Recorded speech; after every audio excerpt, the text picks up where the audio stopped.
Interior Committee staff coming in.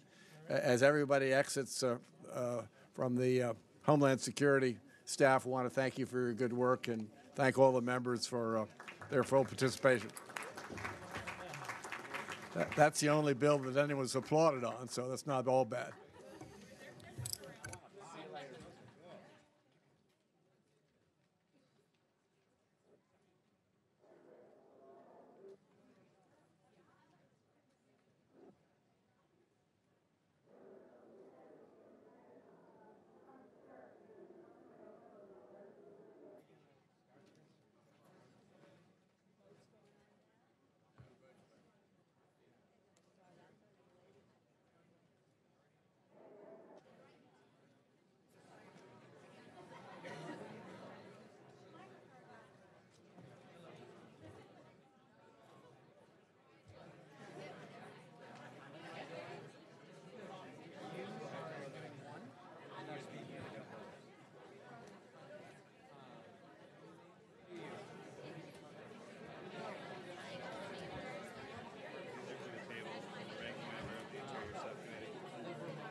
But can you wait, because I need to talk to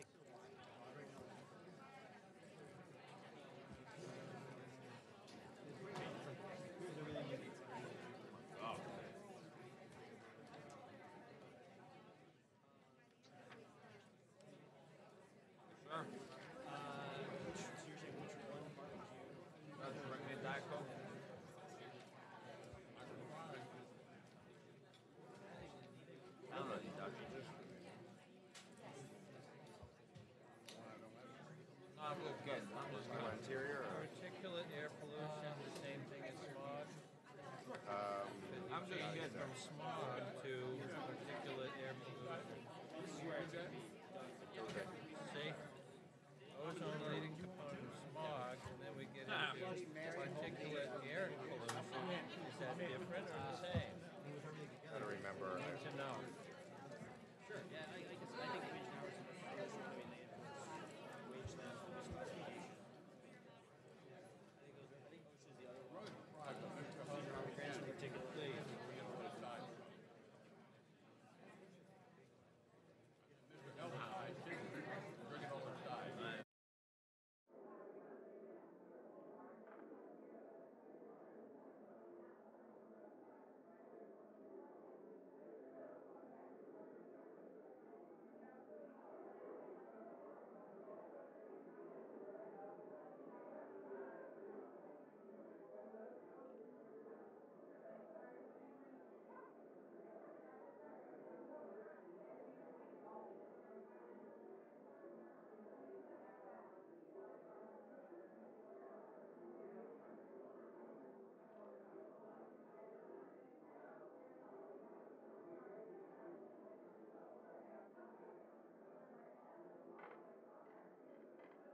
Meeting will come to order. Everybody take their seats. Anybody passing out amendments, let's do it Thanks. expeditiously.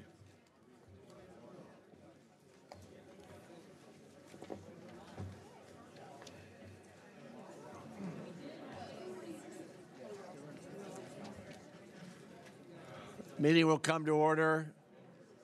Everybody can take their seats. We still have a quorum. Okay, we'll now turn our attention to our second item on the agenda this afternoon, consideration of the fiscal year 2018 Interior Appropriations Bill. Please give Chairman Calvert your attention as he presents his bill for 2018. We can cease and desist on the amendments. Please recognize Chairman Calvert for his remarks. Thank you. Thank you, Mr. Chairman. I know that we're going to have a recess here shortly, so I would like to get through our opening statement. I want to begin by thanking Chairman Frelinghuysen for his support and leadership, and the ranking member, Mrs. Lowy. I want to thank my good friend and ranking member, Ms. McCollum, for her partnership and work on this bill. Also want to thank our subcommittee members for their participation in our process, the leadership on specific issues, and the collegiality that continues to be the hallmark of our subcommittee's work. The fiscal year 2018 Interior and Environment Bill is funded at $31.456 billion, which is $824 million below FY17 enacted level and $4.3 billion above the budget request. We've made a sincere effort to prioritize critical needs in our allocation and address member concerns after reviewing nearly 5,200 member requests. The committee has again provided robust wildland fire funding in fiscal year 2018 bill. Fire suppression accounts are fully funded at the 10-year average level. The committee also provided a $5 million increase over fiscal year 2017 for hazardous fuel reduction. Bill also makes critical investments in Indian country, a top priority of this subcommittee. Overall, funding for the Bureau of Indian Affairs and Education is $381 million above the budget request, while funding for the Indian Health Service is $398 million above the budget request. The bill fully funds contract support costs and tribal grant school support costs, provides funding to staff newly constructed health facility, improves public safety, invests an additional $15 million in fiscal year 2018 to address critical needs of schools throughout the BIE system, invests an additional $130 million to correct funding disparities across the Indian healthcare system. The bill provides $465 million in fiscal year 2018 for payments in lieu of taxes, PILT, equal to the fiscal year 2000 enacted level. Overall funding for EPA is reduced by $528 million, or 6.5% from fiscal year 2017. Several of our members will be pleased to know that the Great Lakes Restoration Initiative is maintained at the fiscal year 2017 enacted level of $300 million. The bill continues to invest in water infrastructure, cleaning up contaminated land. These programs help create jobs for economic development and communities across the nation. The bill provides $5 billion worth of investment in water infrastructure through the funding of the WIFIA program and clean water and drinking water revolving loan programs. The bill also supports the administration priority to begin reshaping the workforce at EPA, and the bill accelerates cleanup of contaminated Superfund and brownfield sites. Specifically, the bill provides $47 million increase for the on-the-ground Superfund remedial work and increases funding for brownfields by $10 million over fiscal year 2017 enacted level. The bill also provides $2.9 billion for the National Park Service. The bill increases the construction account by $10 million, maintains increases provided for in fiscal year 2017 enacted bill to address long-standing park operations and deferred maintenance needs. We've also attempted to address a number of concerns within the Fish and Wildlife Service accounts. The bill restores core programs, popular grant programs to fiscal year 2017 enacted levels. It also restores funds to combat international wildlife trafficking, protects fish hatcheries, and from cuts and closures, continues to fund and fight evasive mussels and Asian carp, and reduces the backload of species that are recovered but not yet delisted. The bill also provides $275 million for Land and Water Conservation Fund programs that enjoy bipartisan support. This markup is another step in a long process. I look forward to coming together as we do each year to find common ground as this process continues. In closing, I want to thank the staff on both sides for their great work, both sides of the aisle, who have continued to work together on this legislation that we have before us today. With that, Mr. Chairman, I yield back the balance of my Thank you, Chairman Calvert. Ms. McCollum, ranking member, is recognized for any remarks she may wish to make.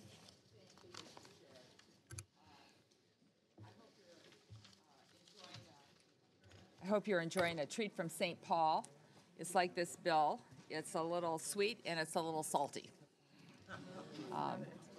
Mr. Chairman, the activities funded under the Interior Environment Related Agency Subcommittee to keep our families safe from pollution and meet our commitments to Native Americans, conserve our natural resources, preserve our history, and foster the culture of our nation. These activities are critical, and that's why I'm deeply disappointed that the FY 2018 Chairman's Mark for the subcommittee proposes a cut of $824 million below the 2017 enacted level. This level is simply too low. It's a step backwards. The cut of this magnitude endangers our nation's natural cultural resources. Once again, the Environmental Protection Agency is hit hardest by the cuts recommended in this bill. The EPA is slashed by $528 million, shouldering 64% of the subcommittee's overall cut, and that's just unacceptable. When we held our subcommittee's EPA budget hearing, several of my colleagues on the other side of the aisle rejected the Trump administration's reckless budget request.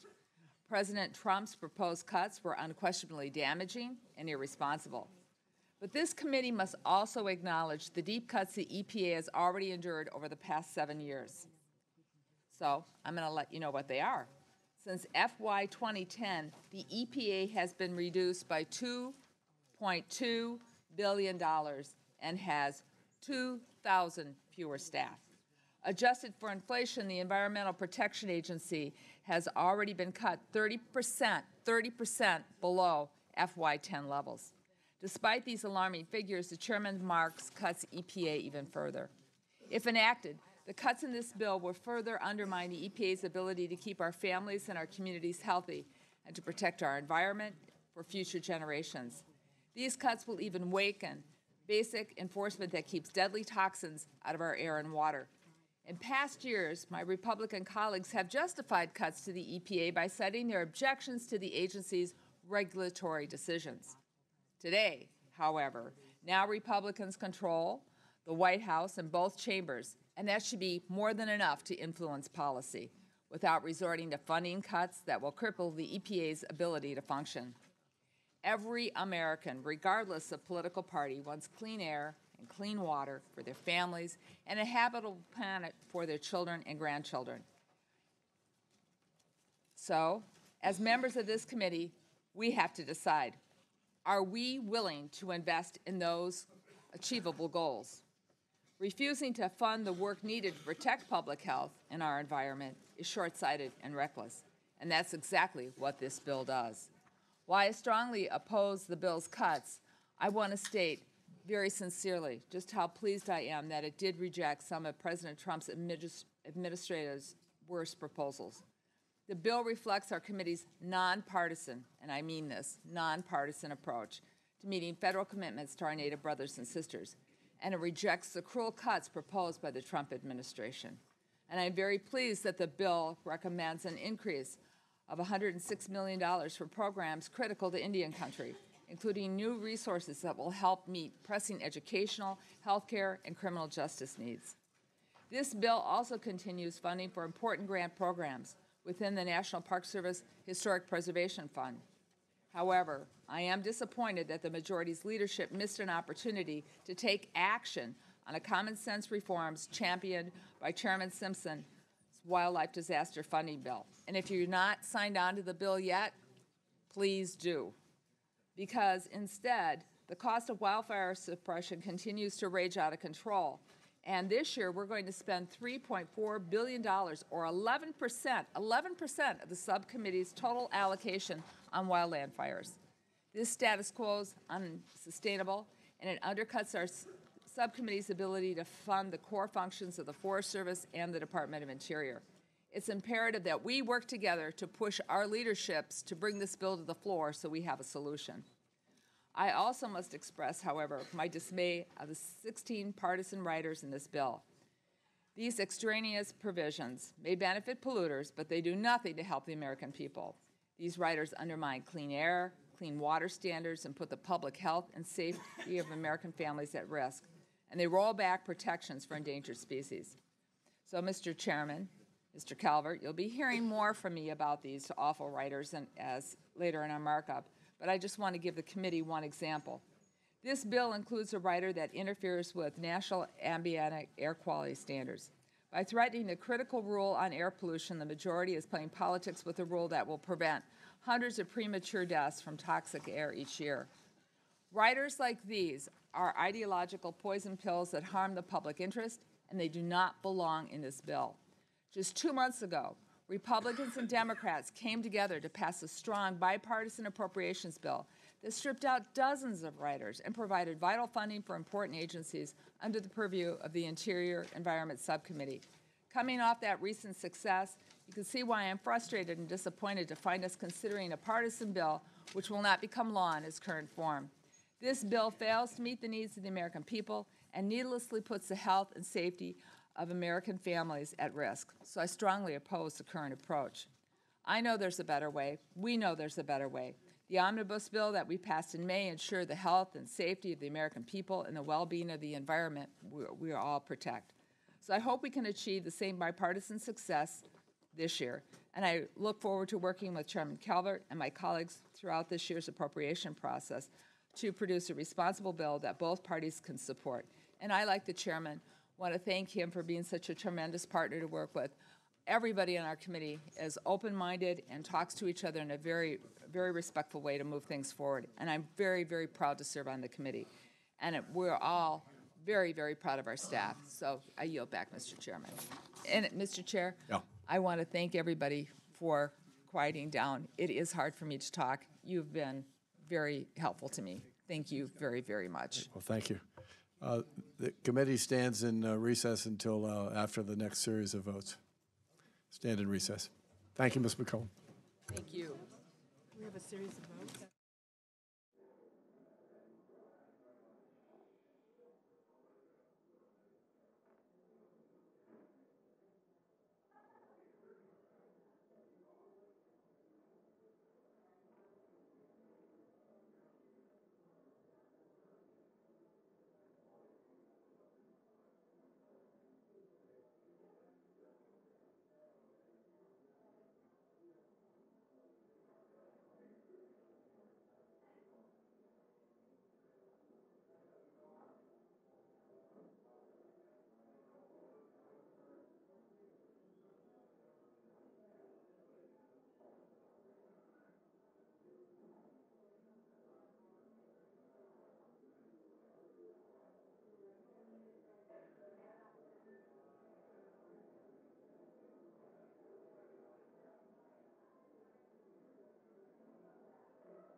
Meeting will come to order. I want to thank Ms. McCullum for her earlier remarks. Also thanks Mr. Calvert for his remarks, and obviously their working relationship on producing this bill. And let me, of course, thank all the great staff behind us who do the hard work of putting together this interior bill that represents, I think, the interests of the whole nation.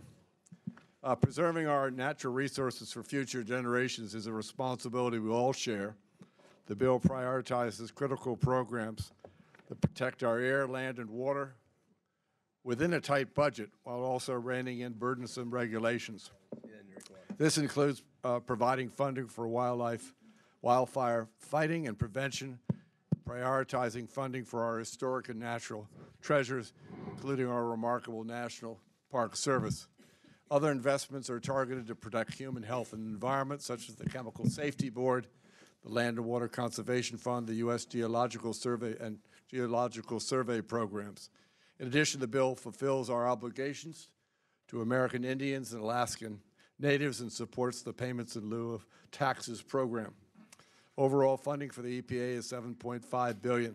This funding level will ensure that the agency is able to fulfill its core duties while streamlining the agency and reshaping its workforce. I'm especially pleased to see continued investments made to support the Superfund site cleanup efforts. Polluters continue to pay 70% of those efforts, but where there are no responsible parties, we must step in. The bill also reflects the need to cut back on job-killing red tape that burdens many American families and businesses.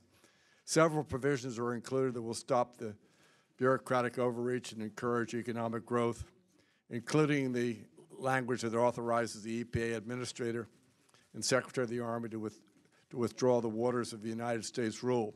Again, I want to thank the subcommittee and its chair and ranking member for bringing this bill before the committee this evening. I ask my colleagues to support it.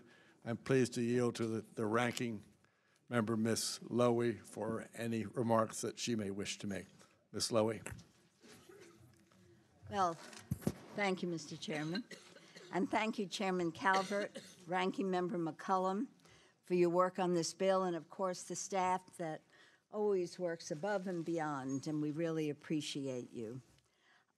I do respect the working relationship of the chair and ranking member of the subcommittee. Unfortunately, this is not a bill that furthers the end to a full-year appropriations bill that can pass the House and the Senate. Democrats cannot support a bill that threatens the health of our environment and the American people by gutting protections for clean air and water, a bill that hurts the American worker by loosening requirements for use of American iron and steel, a bill that slashes the EPA by $528 million. It is outrageous to think that Republicans would threaten another government shutdown rather than work with Democrats to enact government funding bills, even though they know any legislation will require Democratic votes to become law. It is irresponsible to cripple the agency that regulates toxic chemicals in the United States and greenhouse gases that are destroying the ozone layer. I've said it before, and I will say it again. Members of Congress from both sides of the aisle, scientists, business leaders, and the vast majority of Americans agree man-made climate change is real, and it poses a threat to every living being on our planet that must be confronted quickly and seriously. Unfortunately, the bill before us ignores that reality and instead would expedite the degradation of our environment and contribute to conditions that facilitate climate change.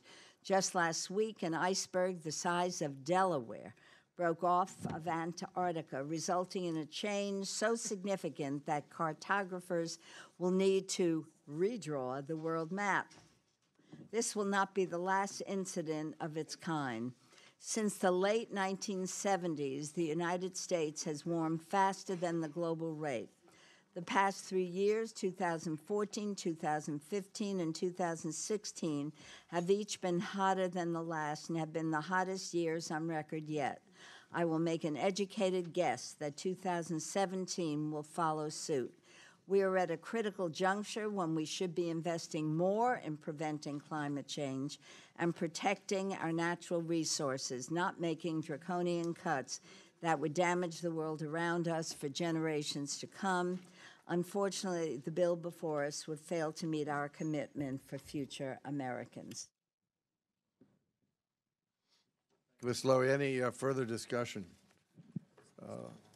Ms. Royal Allard. Okay. Mr. Chairman, first I want to thank the Chair and Ranking Member for their efforts in working to craft today's Interior Appropriations Bill for fiscal year 2018.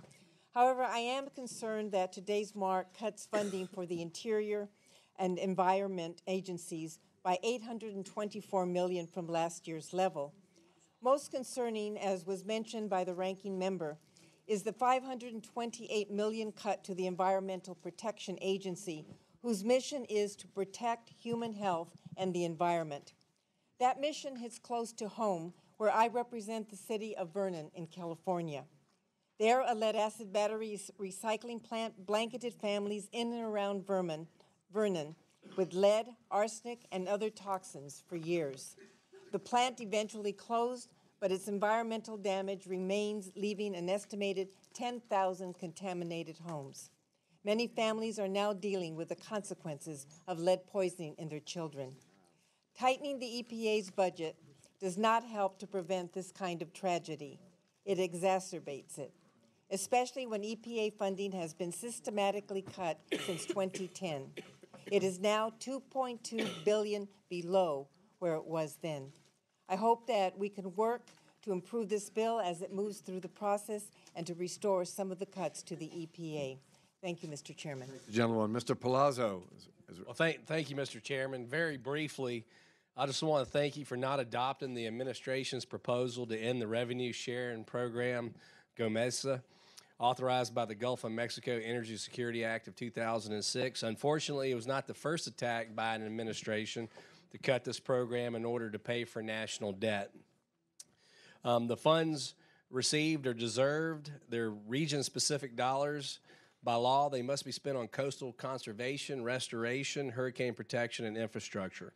Coastal states that help produce our nation's energy needs to deserve these funds and fair share of the revenues, especially since they bear the cost of providing the services and maintaining the infrastructure that supports offshore production, and because they also bear the risk if there is an accident. So thank you again. By ensuring that these funds are continued, Gulf states will be more equipped than ever to carry out the necessary coastal restoration and flood mitigation projects needed to combat region-specific vulnerabilities. On behalf of the Gulf states, thank you. Thank you, Mr. Palazzo. Ms. Capter is recognized. Thank you, Mr. Chairman Calvert, Ranking Member McCollum, Chairman Frelinghuysen, and Ranking Member Lowy for all your work on this bill. I want to acknowledge and thank the Chairman for a number of key priorities, most notably full funding for the Great Lakes Restoration Initiative.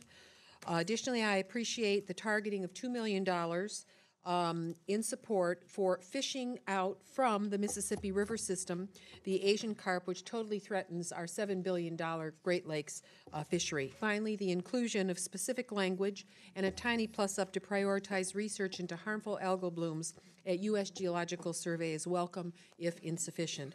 I recognize the unreasonably low allocation for this bill has put the chair and our entire committee in an untenable position, but I must protest the resulting allocation for the Environmental Protection Agency at $528 million below the current fiscal year. The EPA has become a great punching bag, but ultimately its statutory purpose is to protect human health and the environment, to keep our water and our air clean, and therefore big cuts to clean air accounts and significant reductions to water quality programs needlessly endanger the well-being of Americans.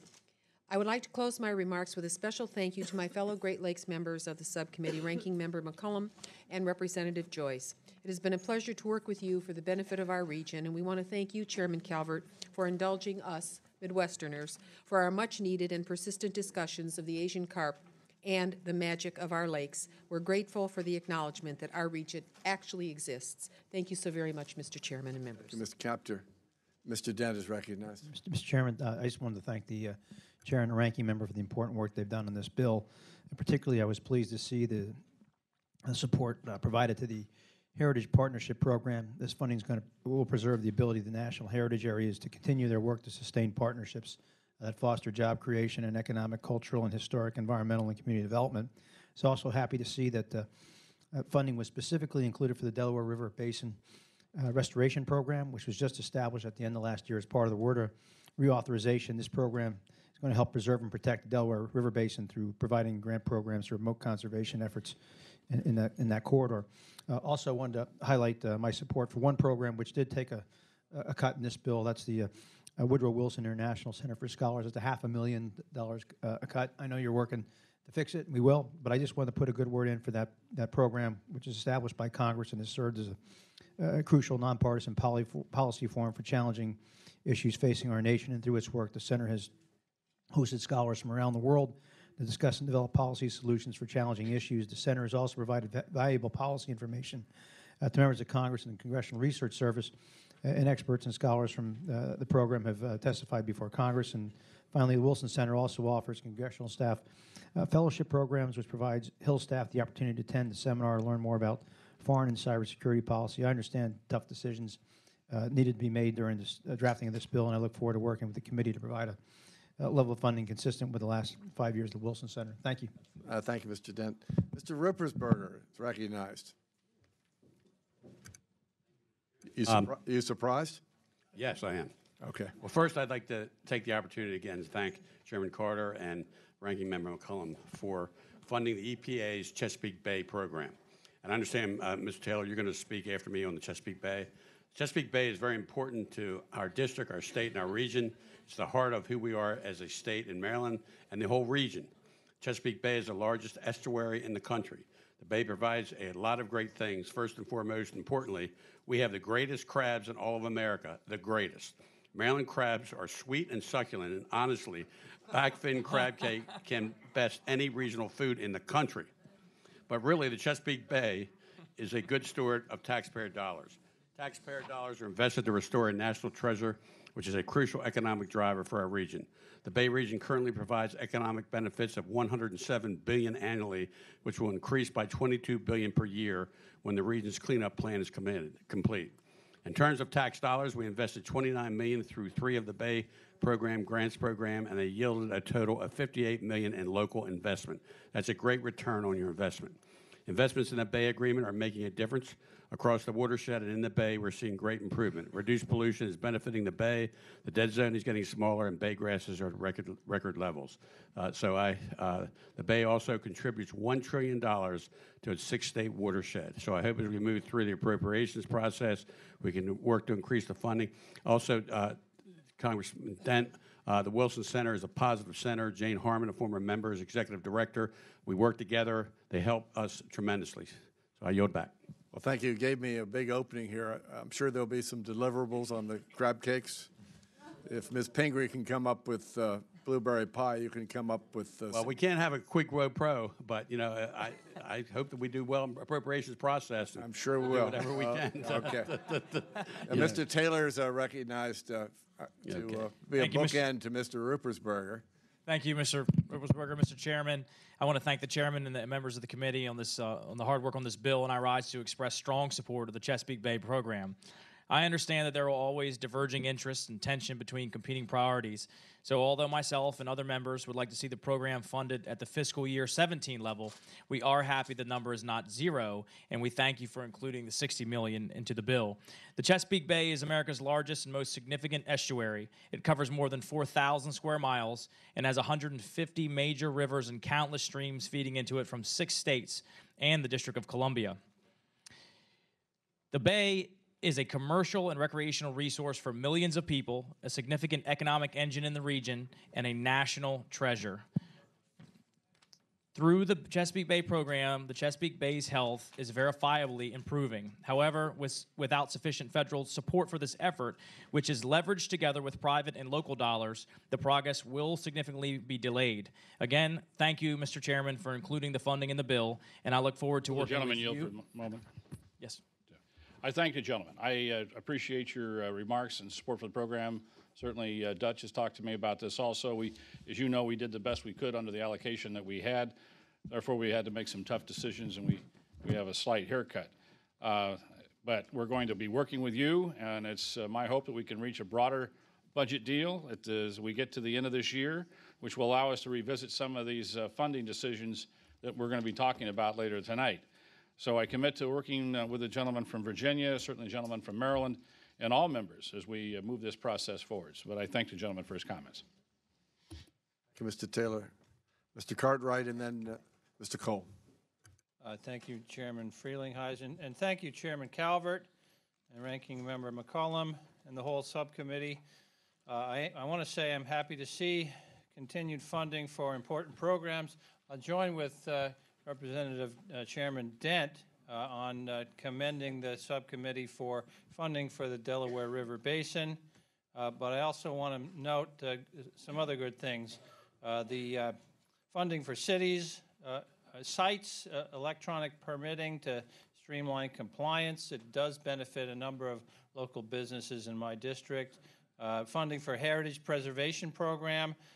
My district contains 4 national heritage areas. Funding for Abandoned Mine Reclamation Fund. This turns into economic development opportunities for Pennsylvania. Funding for WaterSense, which is a popular program. It saves money and it helps the environment. Funding for clean water and drinking water funding. That helps to improve infrastructure and public health. Of course, there is room for improvement in this bill.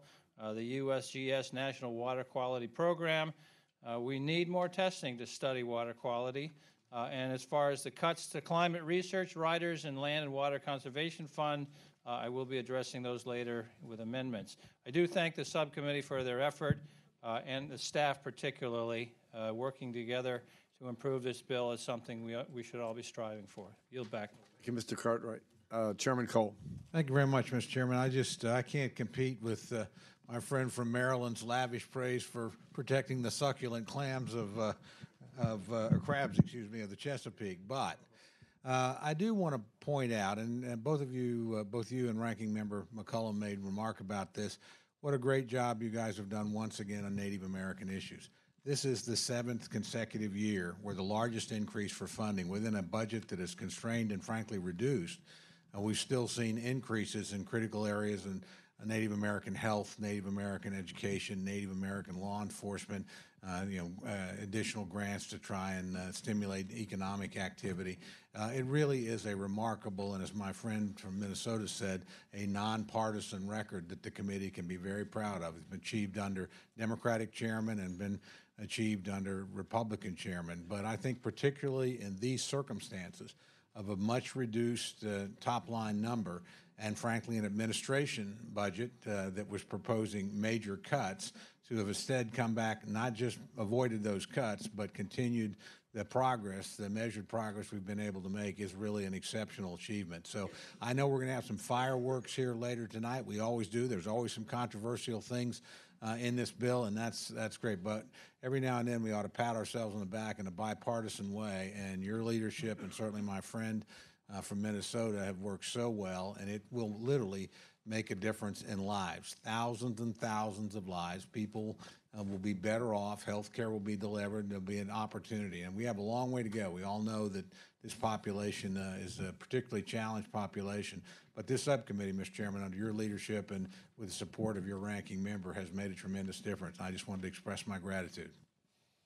Further discussion on the bill. Ms. Lee is recognized. Thank you, Mr. Chairman. Let me also thank our chairman and our ranking member for your tremendous leadership on this subcommittee. I'm very pleased that the bill, and I want to highlight a couple of provisions of this bill. It provides funding for very important programs that actually the administration wanted to cut. This includes $3 million for competitive grants for historically black colleges and universities under the Historic Preservation Fund. Thank you very much. That's a big issue, very important priority for the Congressional Black Caucus. Also, the grant program assists HBCUs in repairing historic buildings on their campuses. This funding is very critical to our nation's HBCUs, and while I believe that this funding should be much higher than $3 million, the mark before us really provides us a step in the right direction. Also, thank you for the $10 million for the Civil Rights Initiative. This program is vital to protecting and uplifting the civil rights movement through preservation projects in states all around our nation. Many of our districts, both Democratic and Republican districts, have these sites. Also, just let me mention some of the funding levels that I think are quite weak as it relates to our air, land, and water. The bill before us cuts funding for Interior by more than $824 million, which is entirely much too low to protect our nation's natural resources and to address the ongoing climate change issues, which are real. It cuts the Clean Water Fund by more than $250 million below FY17 levels, which is equal to the cut the administration requested, which really is a shame. We need to be investing in water quality infrastructure projects now, especially in places like Flint, Michigan, where they are still dealing with their water crisis, but throughout the country, there are many Flints in our districts. This bill also cuts EPA by $528 million from last year. This committee continues to cut EPA by the millions. It's really quite reckless. At a time that we need to be increasing funding to protect our environment and to address climate change, this bill actually does the opposite. The dramatic cut will harm our nation's ability to protect the health of our communities and environment and to ensure clean water for our children and families. So I hope that as this bill moves forward, we can work to address many of these outstanding issues as it relates not only to the budget allocations, but to these policy writers. So thank you again. Thank you, Mr. Any further discussion? Mr. Chairman? Yes. Mr. Simpson is recognized. Thank you, Mr. Chairman. First of all, I want to thank the chairman and staff for the great work that they've done on these on this bill. This is a hard bill to put together. I did it for a number of years, and there are a lot of member requests. Sometimes we can address the issues that members want, but we work very hard. The chairman works very hard, and the staff works very hard to try to address the concerns that members of this Congress have, and I think they do a great job. Everybody is concerned about funding cuts in certain areas, and while we have a reduced allocation, I can tell you one of the problems in here that hasn't been really discussed yet, except by the Interior and Environment Subcommittee, is the fact that if you looked at probably 20, 25 years ago, 14% of the Forest Service budget went to fighting wildfires. Today it is over 50% of their budget goes to fighting wildfires. We have to find a fix to this. Now, we can argue and debate what the cause of that is, but the reality is these catastrophic wildfires that you're seeing across the West now continue to eat more and more of that budget. And what we allow the Forest Service to do, different than I think most agencies, is we allow them, when they've exceeded the 10-year average that we appropriate for, to borrow money out of every other account. So if you're complaining about the Forest Service because they don't go out and they don't do the hazardous fuels reduction, they don't do the forest management and other things, it's because they don't have any money in those accounts, because they borrowed them all to fight wildfires. So there is a fix. I have one. And if any of you would like to co-sponsor the bill, feel free to do it. It's the Wildfire Disaster Relief Act, and we're trying to get that passed. We've tried to do it over the last several years, but it would help immensely and would free up funds within the Interior Appropriation Committee to fund Indian Health Services at what it ought to be, or Indian education and rebuilding the schools at what it ought to be, or the Clean Water Fund, or some of these other things that we've had to cut funding from. So I want members to look at that and be aware of the challenges that this bill presents. And the chairman's done a fantastic job of putting this together. Thank you, Mr. Chairman. Okay, thank you, Mr. Simpson. Any further discussion? I believe there's a manager amendment. Mr. Calvert's Chairman, I have an amendment at the desk. Will the clerk read?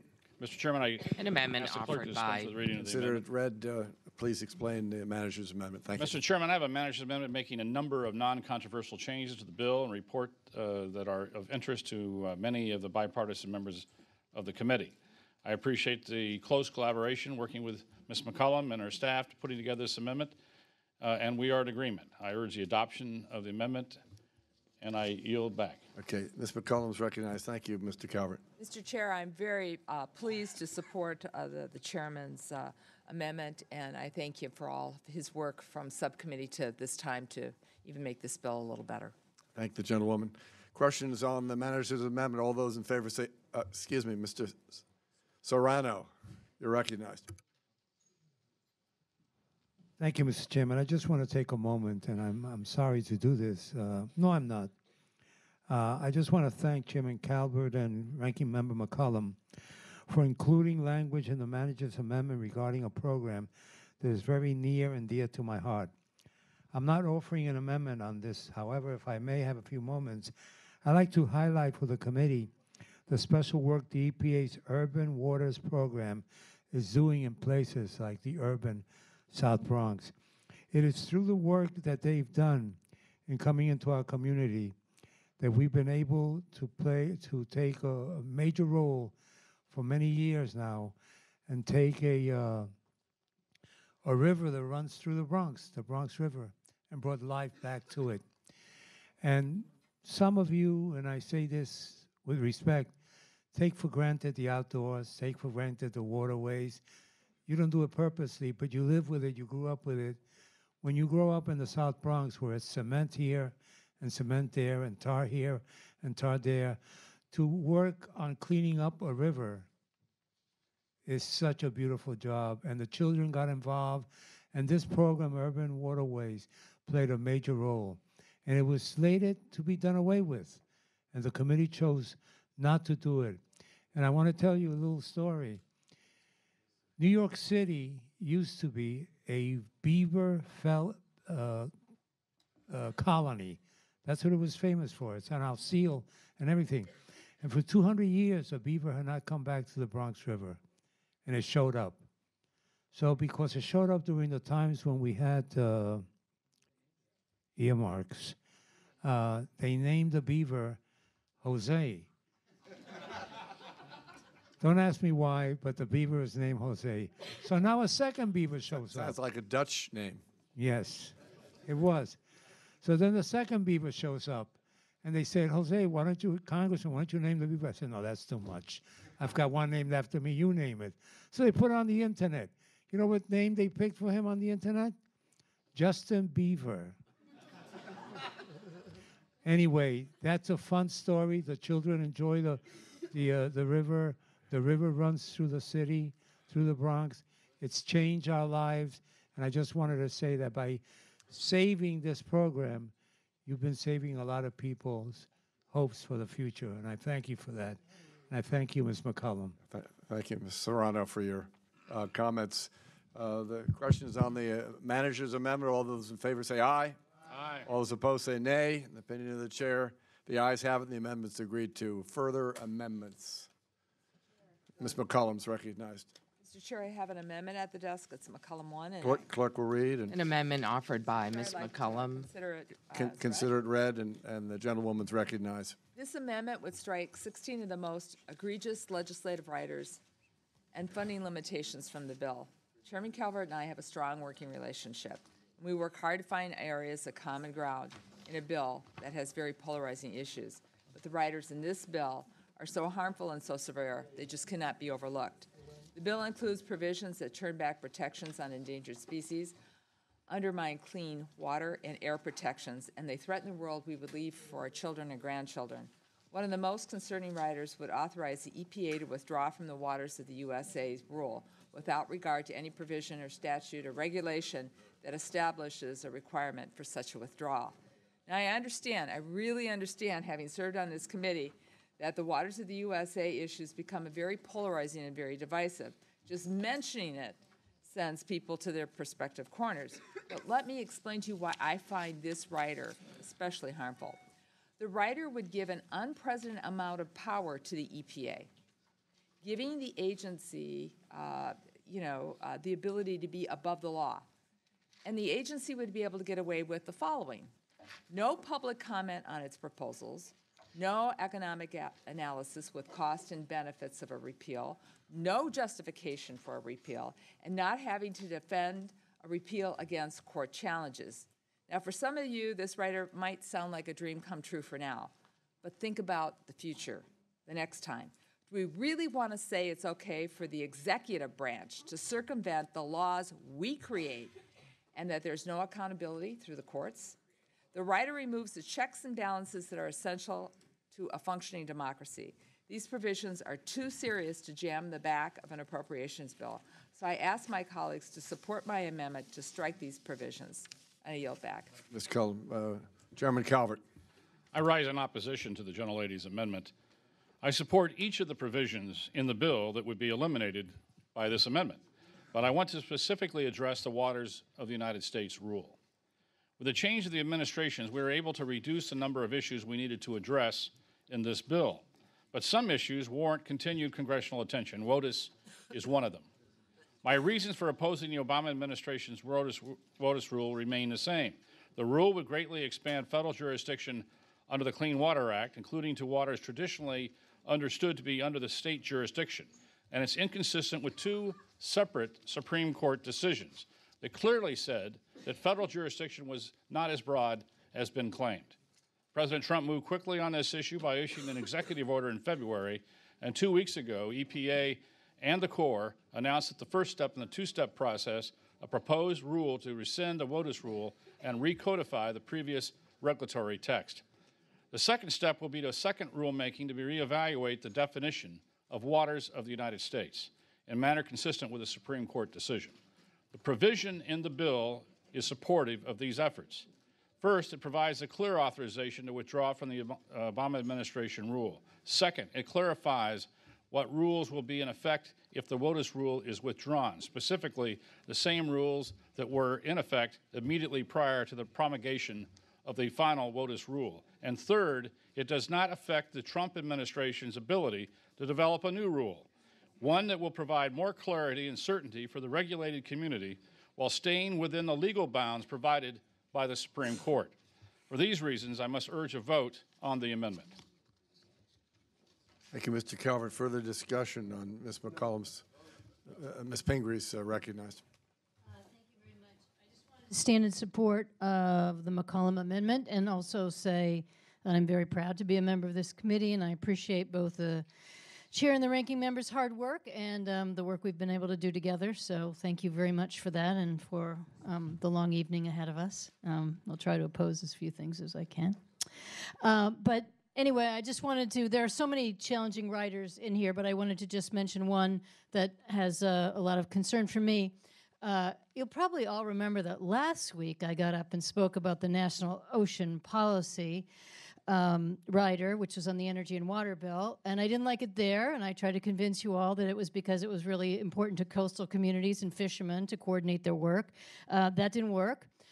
So I just thought I'd try tonight on the Coast Guard aspect of this. The commandant, the vice commandant of the Coast Guard, Admiral Charles Michael, has said if this is repealed, his agency would continue to press forward on this matter, no matter what the administration proposes here. Planning out ocean uses, he argued, is necessary as we see more water open up for ships passage in the Arctic and more businesses turning to the sea. It's about safety. It's about coordination of the Coast Guard and the Bureau of Ocean Energy Management's engagement on this issue. There's just so many good reasons to have this, so this is a rider that should not be on there like many others, and I hope you all vote in favor of the McCollum Amendment for that reason, if no other. Ms. Pingree, any further discussion? Ms. Lowy's recognized. I rise in strong support of Ranking Member McCollum's important amendment to strike harmful riders from this bill. The majority senselessly jeopardizes the appropriations process over ideological riders. Regardless of your opinion on topics like the Waters of the United States rule, biomass, or national ambient air quality standards, these issues deserve more careful consideration that there is time for under this committee's condensed schedule. More time and debate should be given to measures that would introduce health risks to the air we breathe and the water we drink. And so I urge my colleagues to vote in favor of this common sense amendment to remove poison pill policy riders from this bill. Thank you, Ms. Lowy. Any further discussion? Then go to Ms. McCollum for her last minute. Thank you, Mr. Chair. Well, I have no illusions that our bills are ever going to be completely free of authorizing language, but I really believe this bill goes too far.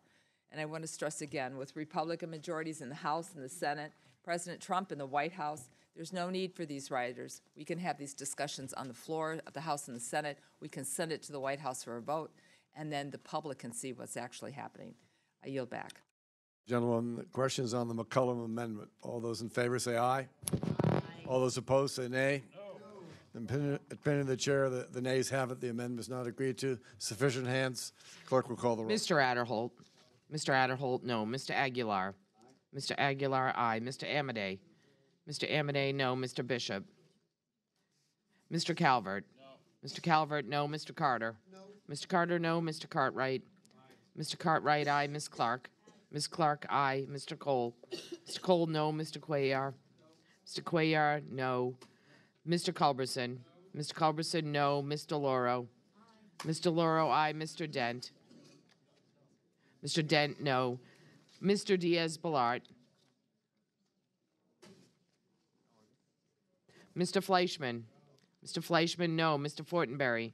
Mr. Fortenberry, no. Mr. Frelinghuysen? No. Mr. Frelinghuysen, no. Ms. Granger? Mr. Graves? Mr. Graves, no. Dr. Harris? Dr. Harris, no. Ms. Herrera-Butler? Mr. Herrera-Butler, no. Mr. Jenkins? Mr. Jenkins, no. Mr. Joyce? Mr. Joyce, no. Ms. Capter? Ms. Capter, aye. Mr. Kilmer? Mr. Kilmer, aye. Ms. Lee? Ms. Lee, aye. Mrs. Lowy? Aye. Mrs. Lowy, aye. Ms. McCullum? Aye. Ms. McCullum, aye. Ms. Meng? Ms. Meng, aye. Mr. Molinar? Mr. Molinar, no. Mr. Newhouse? Mr. Newhouse, no. Mr. Palazzo? Mr. Palazzo, no. Ms. Pingree? Ms. Pingree, aye. Mr. Pocan? Mr. Pocan, aye. Mr. Price? Mr. Price, aye. Mr. Quigley? Mr. Quigley, aye. Mrs. Roby? Mrs. Roby, no. Mr. Rogers? Mr. Rogers, no. Mr. Rooney? Mr. Rooney, no. Ms. Roybal Allard? Ms. Roybal Allard, aye. Mr. Ruppersberger? Mr. Ruppersberger, aye. Mr. Ryan? Mr. Ryan, aye. Mr. Serrano? Mr. Serrano? Mr. Serrano, aye. Mr. Simpson? Mr. Simpson, no. Mr. Stewart? Mr. Stewart, no. Mr. Taylor? Mr. Taylor, no. Mr. Valadeo? Mr. Valadeo, no. Mr. Visklosky? Mr. Visklosky, aye. Ms. Wasserman Schultz? Mr. Womack? Mr. Womack, no. Mr. Yoder? Mr. Yoder, no. Mr. Young? Mr. Young, no. Are there members who wish to record their votes? Mr. Bishop? Mr. Bishop recorded no. Mr. Diaz-Balart? No. Mr. Diaz-Balart recorded no. Anyone further than, if seeing no one, the clerk will tally.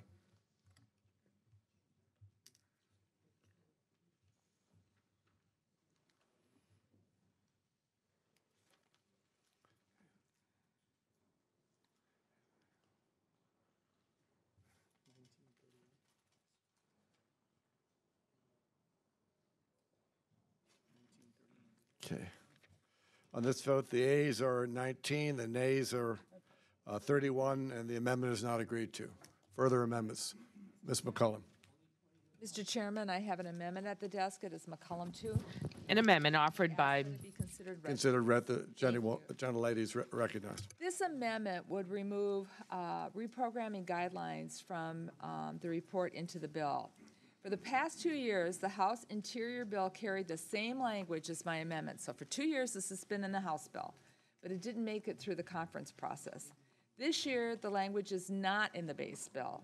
So my amendment would simply make this bill consistent with the last 2 House bills that we either passed out of full committee or passed out on the floor. I believe it's important that we formalize our reprogramming guidelines as bill language to make them legally binding and to ensure better transparency. Nearly all the other non-defense bills already have statutory reprogramming language, so this isn't anything unique in the other bills. This language, however, I believe is especially relevant because the President signed an executive order redirecting the organization of the executive branch, and the Secretary of Interior has publicly discussed his vision for the major reorganization of the department. Now, I want to be clear. I'm not opposed to reorganization, and I think that the Secretary has intensive engaging with our committee. And so it can be done properly, but I do believe an agency's mission needs to have some little more teeth in it to make sure that the Secretary, whether it's a Democratic administration or a Republican administration, knows that they have to work with the Congress. So I strongly believe that congressional engagement is necessary, especially when we're putting funding and personnel changes from where it has been appropriated by us. So I ask my colleagues to support this amendment, and I'd like to offer my commitment to work together with the chair on this as we conference the bill. And I thank you and yield back. Thank you, Ms. McCullum. Chairman Calvert. I rise in reluctant opposition to the amendment. I appreciate the gentlelady's support to incorporate reprogramming requirements in this bill language. It's important that every department, bureau, agency, and service funded under this bill follow the rule of law prescribed by this committee. Our staff worked together last year to put together reprogramming guidelines in the base bill, but ultimately the Department of Interior advised the committee in a bipartisan manner that the language would create a series of problems at the department level and each bureau and each bureau office level. Among the challenges identified by the department were undetermined implementation costs, adjustments to the department's current financial accounting system, which will likely result in additional unidentified costs. When faced with these challenges, our bipartisan committee staff agreed that it would be best to work with the Department of Interior and other agencies under the subcommittee's jurisdiction to identify any unintended consequences before moving forward. In the meantime, we worked closely together on reprogramming guideline language that was ultimately included in the FY17 omnibus and which are included in the package before us today. I believe the language in the gentlelady's amendment is the same language that caused the bipartisan concern last year. And as a result, I remain concerned with the bill language in this amendment, would ask that my friend would ask her if she possibly would withdraw her amendment so we can continue to work together on the bill language that all sides can agree to. I believe we share the same goal, and we can work together toward a positive outcome. I hope you would do that. Otherwise, I must oppose the amendment and urge my colleagues to do the same. Thank you, Mr. Calvert. Ms. McCollum, would you like to close or? Yes. Okay. Unless there's The other gentlewoman's recognized unless there be any other speakers. I didn't see any, and Okay. I know you're trying to get us moving. We absolutely are trying to move. And so, Mr. Chairman and Chairman Calvert, this, as I said, this only codifies guidelines we've carried in the House report, and it doesn't change those guidelines.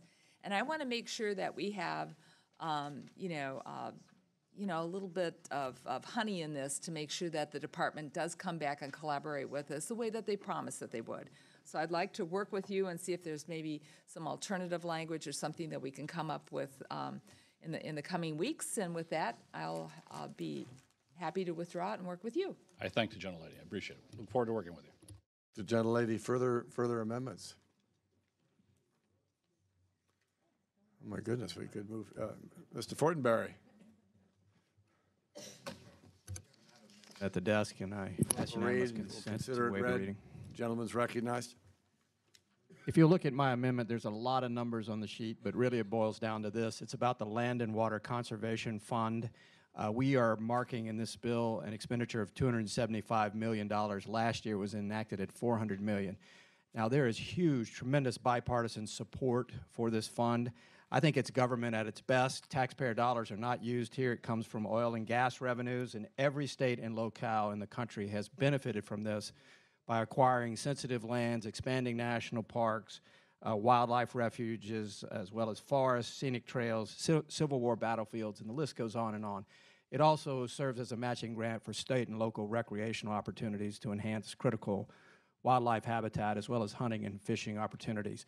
So I have pleaded the case with the chairman and am very sympathetic to the difficulties that he's facing with a tight budgetary constriction, and I know he's favorable to this program as well, but in good conscience, I wanted to speak to it to encourage us to continue to think creatively together as we move forward so that we can potentially enhance this important work.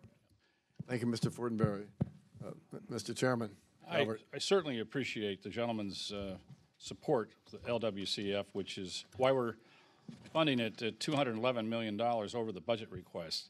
I want to send a strong message to the administration that we don't agree with a budget proposal that's essentially zeroed out the program. And I'm going to work with you, and the committee will work with you to get in a better place at the end of this process. As you know, I believe that we should get to a budget agreement at some point in this process, and this is one of the priorities I think we should look at as we move forward in this endeavor. So I appreciate the gentleman's thank you, Mr. Calvert. And withdrawing the amendment. I appreciate Ms. it. McCollum, do you have Mr. Kilmer? Thank you, Chairman. I just want to speak briefly in support of the gentleman's amendment. I think it was former Senator Scoop Jackson from my state who said it best when he introduced the legislation to create this fund, when he said, Americans go to the open areas. And that's really what this is about. It's helped build parks in places like Tacoma and protect forest land in Kitsap County. It even went into funding for Shane Park, which is a park I played in as a kid and lost a lot of ball games. Thanks, Land and Water Conservation Fund, for that. But listen, I appreciate the chairman doing better than the administration on this, because what's at stake is seeing some of these projects move forward. In my district alone, there are 2 projects that where the Land and Water Conservation Fund is really the glue holding these projects together. And what is really a modest source of funding helps leverage a whole lot of private dollars.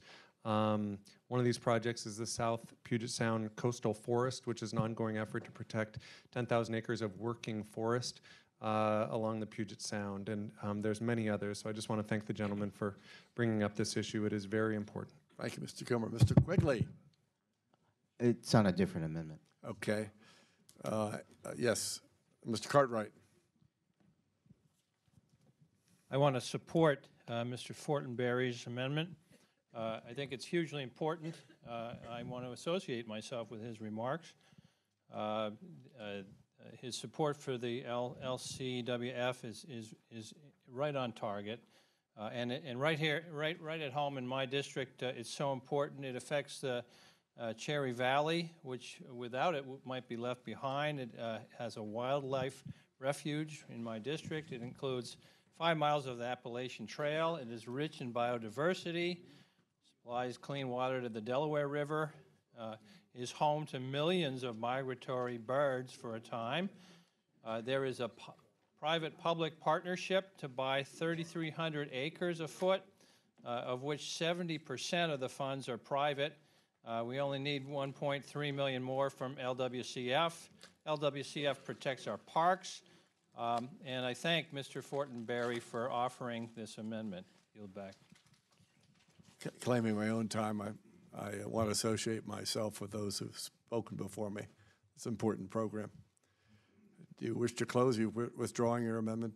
Yes, it of course is always difficult to withdraw something that you're close to and has such strong support, but I know the chairman's sensitivities to this. I know he will be fighting to enhance this, and I think we've heard all of the good remarks about the positive impacts of this. So, Mr. Chairman, we'll leave it in your good hands with your good leadership, and I withdraw that. I ask unanimous consent to withdraw. Before we proceed, I ask unanimous consent that we limit our remarks, further remarks, amendments and such to 3 minutes. Is there any objection? I'm getting a lot of feedback on that. 3 minutes at the moment. Ms. Lowy, recognized.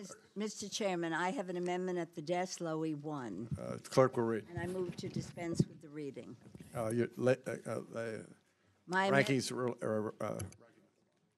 My amendment would protect the Endangered Species Act by striking harmful sections from the bill pertaining to the gray wolf and the sage grouse. The Endangered Species Act is one of the most effective and important conservation laws ever passed by Congress. Its success is due in large part to careful scrutiny of scientific evidence and the critical analysis of all factors related to the status of a species. A species is only listed as endangered or threatened after rigorous assessment of the risk of its extinction. These riders meddle in the process and dismantle crucial sections of the Endangered Species Act, forever weakening the protections they offer, including prohibiting judicial review. Section 117 is another poison pill that would include the Mexican gray wolf, the rarest subspecies of gray wolf in North America. There are only 113 Mexican gray wolves in the wild, yet this rider would prohibit the Department of Interior from treating it as endangered. By prioritizing politics over conservation, this bill would cause irreparable damage to the integrity of the Endangered Species Act and threaten the very survival of various species. My colleagues on the other side of the aisle, you control both chambers of Congress and the White House. If you wish to implement this policy agenda, do it on the House floor and not through appropriation bills. I urge my colleagues to support the amendment. Thank you, Ms. Lowy. Just a reminder, we're discussing Lowy Amendment number 2, if anyone's looking for it. Mr. Calvert is recognized. Thank the chairman. I rise in opposition to the amendment. This is something I've spent a lot of years looking at as both an authorizer back in the old days before I went to the dark side and became an appropriator. The greater sage grouse doesn't need to be listed in the ESA in part because of the unprecedented conservation efforts that's been led by the states. That's the conclusion of the Fish and Wildlife Service based upon the best available science. The provision that protects against misguided lawsuits that aim to compel a court to force an EPA listing.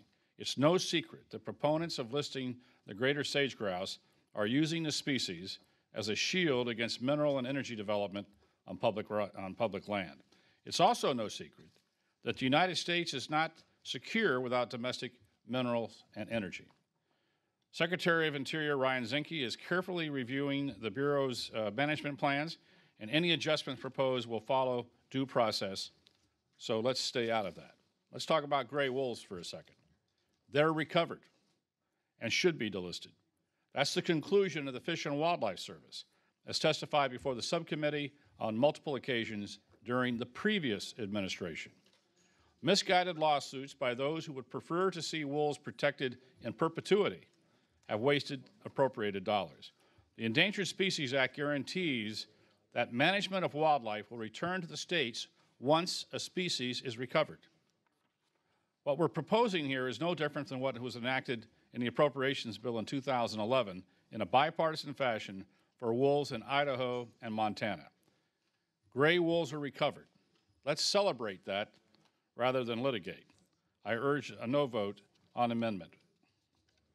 Any further discussion? Ms. McCollum is recognized. Mr. Chair, I rise in support of this amendment. These riders should be eliminated because they prohibit the Fish and Wildlife Service from carrying out statutory requirements of the Endangered Species Act, and that threatens the service's mission to protect, to conserve our fish and wildlife and their habitats for the continuing benefit of the American people. These destructive riders override any objective science-based determinations that the service could potentially make in the future. They undermine conservation efforts by taking place with federal, state agencies, and private landowners and other stakeholders. And I strongly oppose this effort to mandate the outcome of decisions about vulnerable species. We should not circumvent the established process for making determinations under the endangered species. And quite frankly, the other thing that this rider does is it takes out a way in which many citizens, states, organizations participate in our government when they don't like a decision by taking out judicial review, if I understand correctly. If I'm wrong, I can be okay. It takes away judicial review. So that's a pretty big change here, folks. So we should be doing that on the House floor. And as I pointed out before, and as the ranking member for the full committee has pointed out, Republicans have majorities in both the House and the Senate. President Trump says he's willing to sign a lot of these things. I don't agree with his decision on that. So these appropriate riders, I really think, should be done in a very transparent manner. I want to talk one thing about the wolves. The rider on the wolves range wide now encompasses Mexican wolves, and they're the most endangered wolves in the world, and that goes entirely too far. So I strongly urge my colleagues to support this amendment, reject these harmful riders, and let's do it on the House floor with full transparency if we're going to be changing the Endangered Species Act. I yield back. Thank you, Ms. McCollum. Ms. Lowy to close. Thank you, Mr. Chairman. And first of all, I understand the paper is really 2 instead of 1, in case you're reading it very carefully along with me.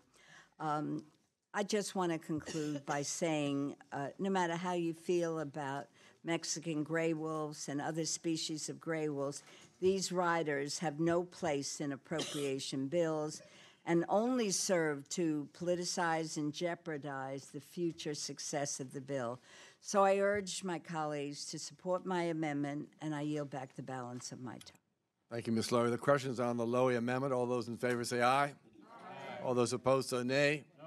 The opinion of the chair, the nays have it, and the amendment is not agreed to. Requisite number, clerk will call the roll. Mr. Adderholt. Mr. Adderholt, no. Mr. Aguilar. Mr. Aguilar, aye. Mr. Amade. Mr. Mr. Amidei, no. Mr. Bishop? Mr. Bishop, yes. Mr. Calvert? Mr. Calvert, no. Mr. Carter? Mr. Carter, no. Mr. Cartwright? Mr. Cartwright, aye. Ms. Clark? Ms. Clark, aye. Mr. Cole? Mr. Cole, no. Mr. Cuellar? Mr. Cuellar, aye. Mr. Culberson? Ms. DeLauro? Mr. Lauro, aye. Mr. Dent? Mr. Dent, no. Mr. Diaz-Balart? Mr. Diaz-Balart, no. Mr. Fleischman? Mr. Fleischman, no. Mr. Fortenberry? Mr. Fortenberry, no. Mr. Frelinghuysen? Mr. Frelinghuysen, no. Ms. Granger? Mr. Graves? Mr. Graves, no. Dr. Harris? Dr. Harris, no. Ms. Herrera-Butler? Mr. Jenkins? Mr. Jenkins, no. Mr. Joyce? Ms. Capter? Ms. Capter, aye. Mr. Kilmer? Mr. Kilmer, aye. Miss Lee? Ms. Lee, aye. Mrs. Lowy? Mrs. Lowy, aye. Ms. McCollum? Ms. McCollum, aye. Ms. Meng? Ms. Meng, aye. Mr. Molinar? Mr. Molinar, no. Mr. Newhouse? Mr. Newhouse, no. Mr. Palazzo? Mr. Palazzo, no. Ms. Pingree? Ms. Pingree, aye. Mr. Pocan? Mr. Pocan, aye. Mr. Price? Mr. Price, aye. Mr. Quigley? Mr. Quigley, aye. Mrs. Roby? Mrs. Roby, no. Mr. Rogers? Mr. Rogers, no. Mr. Rooney? Mr. Rooney, no. Ms. Roybal Allard? Ms. Roybal Allard, aye. Mr. Ruppersberger? Mr. Ruppersberger, aye. Mr. Ryan? Mr. Ryan, aye. Mr. Serrano? Mr. Serrano, yes. Mr. Simpson? Mr. Simpson, no. Mr. Stewart? Mr. Stewart, no. Mr. Taylor? Mr. Taylor, no. Mr. Valadeo? Mr. Valadeo, no. Mr. Visklosky? Mr. Visklosky, aye. Ms. Wasserman Schultz? Mr. Womack? Mr. Womack, no. Mr. Yoder? Mr. Yoder, no. Mr. Young? Are there members who wish to record their vote? Mr. Young, no. Ms. Herrera-Butler? Ms. Herrera-Butler recorded no. Mr. Culbertson? Mr. Culberson recorded no. And Mr. Joyce? Mr. Joyce recorded no. Anyone further that needs to be recognized? If not, the clerk will tally.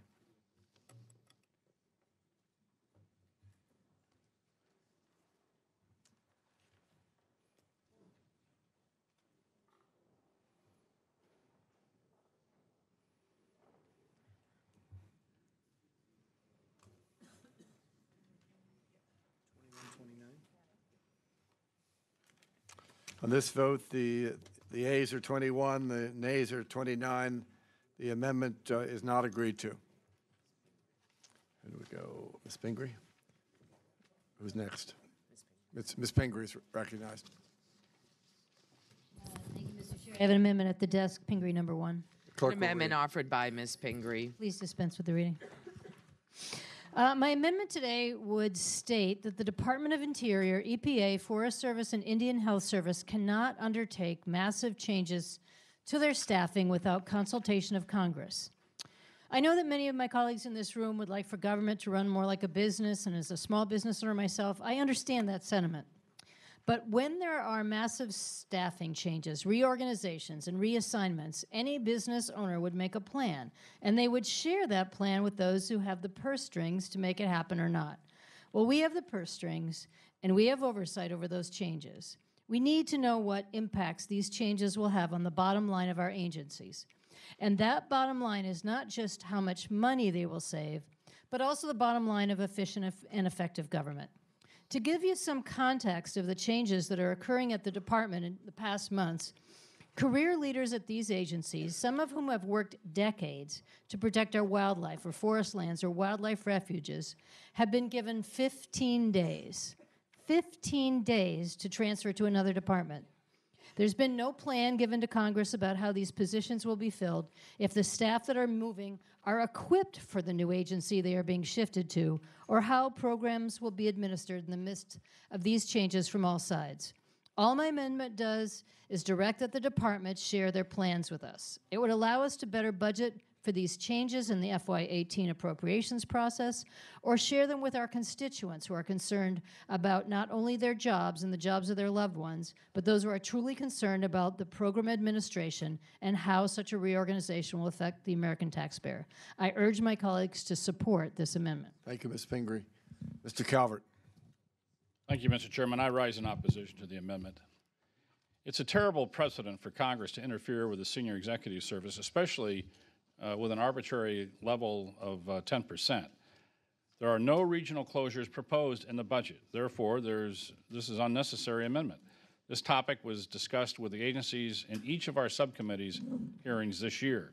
In addition, the closure of regional office is something that the administration would need to propose and go through the deliberative process in Congress. It would require a multi-year effort.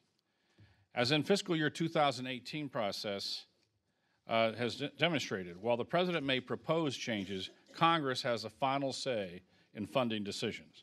In addition, this amendment would have unintended consequences as agencies review their footprints and propose ways to reduce their rent, security, utility costs, and operate more efficiently. All executive branch agencies are required to submit plans to the President on ways to operate more efficiently. We need to see these plans before jumping to any conclusions. I urge my colleagues to vote no on Thank this you, Mr. amendment. Calvert. Ms. McCollum's recognized. 3 minutes for everybody. Thank you, Mr. Chair. I want to be clear. This amendment, this provision, in no way it restricts the executive branch from devising a reorganization plan. What it does is it merely requires the executive branch to be transparent about its intentions so people can see what's going on. That's us. It empowers Congress to exercise our oversight and responsibilities and to review and approve these plans. This provision, I want to stress again, ensures congressional oversight before an agency in this bill significantly reorganizes their senior executive service workforce or combined regional operations. Now, you remember my first amendment I offered and we had a vote on. My second amendment, which had to do with reorganization, I asked the chair if he'd work with me on this. And I want to make sure that as this reorganization goes through, and I heard Secretary Zinke loud and clear, and I thought he had some really good ideas. I really did. But I want to make sure that there's oversight and that we know what's going on because we're going to be programming money. Folks, we're going to be appropriating funds based on the agency structure proposed in this budget justification. So any major reorganization, I believe, should come back to our committee for approval. So this amendment does not expand the scope of our responsibilities. It just helps us fulfill those responsibilities. So I urge my colleagues to support this amendment and to work with the chair and I as we go to the floor to make sure we have oversight. Thank you, Ms. McCollum. Mr. Chairman? Yes, Ms. Simpson is recognized. Well, Mr. Chairman, I just have to say that this does expand our responsibilities because it doesn't say we just have oversight. It says that you may not do any of these things that include affect more than 10% without advanced approval of Congress. We would have to approve it. Now, I'm not sure, but I wasn't appointed Secretary of Interior, and I don't think anybody in this room was. I don't think I was appointed Director of the EPA. I don't think anybody in this room was. I don't think I was appointed Director of Indian Health Services. If we don't like what they do, that's why we have an appropriation process and a hearing process, and that will come up next year, I'm sure. So I think this is a vast expansion of us seeing unwise oversight of the administrative branch of government. So I would urge my colleagues to vote against this. Thank you, Mr. Simpson. Ms. Pingree has the right to close. Just to be clear, I think what the amendment does is ensure we adhere to past practices, ensure that this committee maintains its oversight role in the major budget changes of our agencies. It's a workforce fairness issue, it's a fiscal responsibility issue, it's a good and effective governance issue, it's a committee oversight issue, and I urge my colleagues to support this amendment. Thank you. Ms. Pingree. The question is on the Pingree amendment. All those in favor say aye. Aye. All those opposed say nay. In the opinion of the chair, the nays have it. The amendment's not agreed to. Before proceeding, our colleague Grace Ming has two special visitors here tonight. Would you care to recognize? We've had family members here before, but... 2 extra votes. Thank you, Mr. Chairman, for your hospitality. We have here with us my sons, Tyler and Brandon, ages 7 and 9, and they will be here whether it's before bedtime or as long as they cooperate, whichever comes first. Thank you for having we them. welcome them, and if they... Most of the foodstuffs have been are finished, but you can check with Mr. Ruppersberger, and he'll locate some additional things going on. Okay. Just in case its children get hungry. I'll trade a crab cake for a New York corned beef sandwich. No, these are for children now. Not for you. For Ms. Capter, please, is recognized. This just gets more entertaining. Mr. Chairman, I have an amendment at the desk number 2. Clerk will read.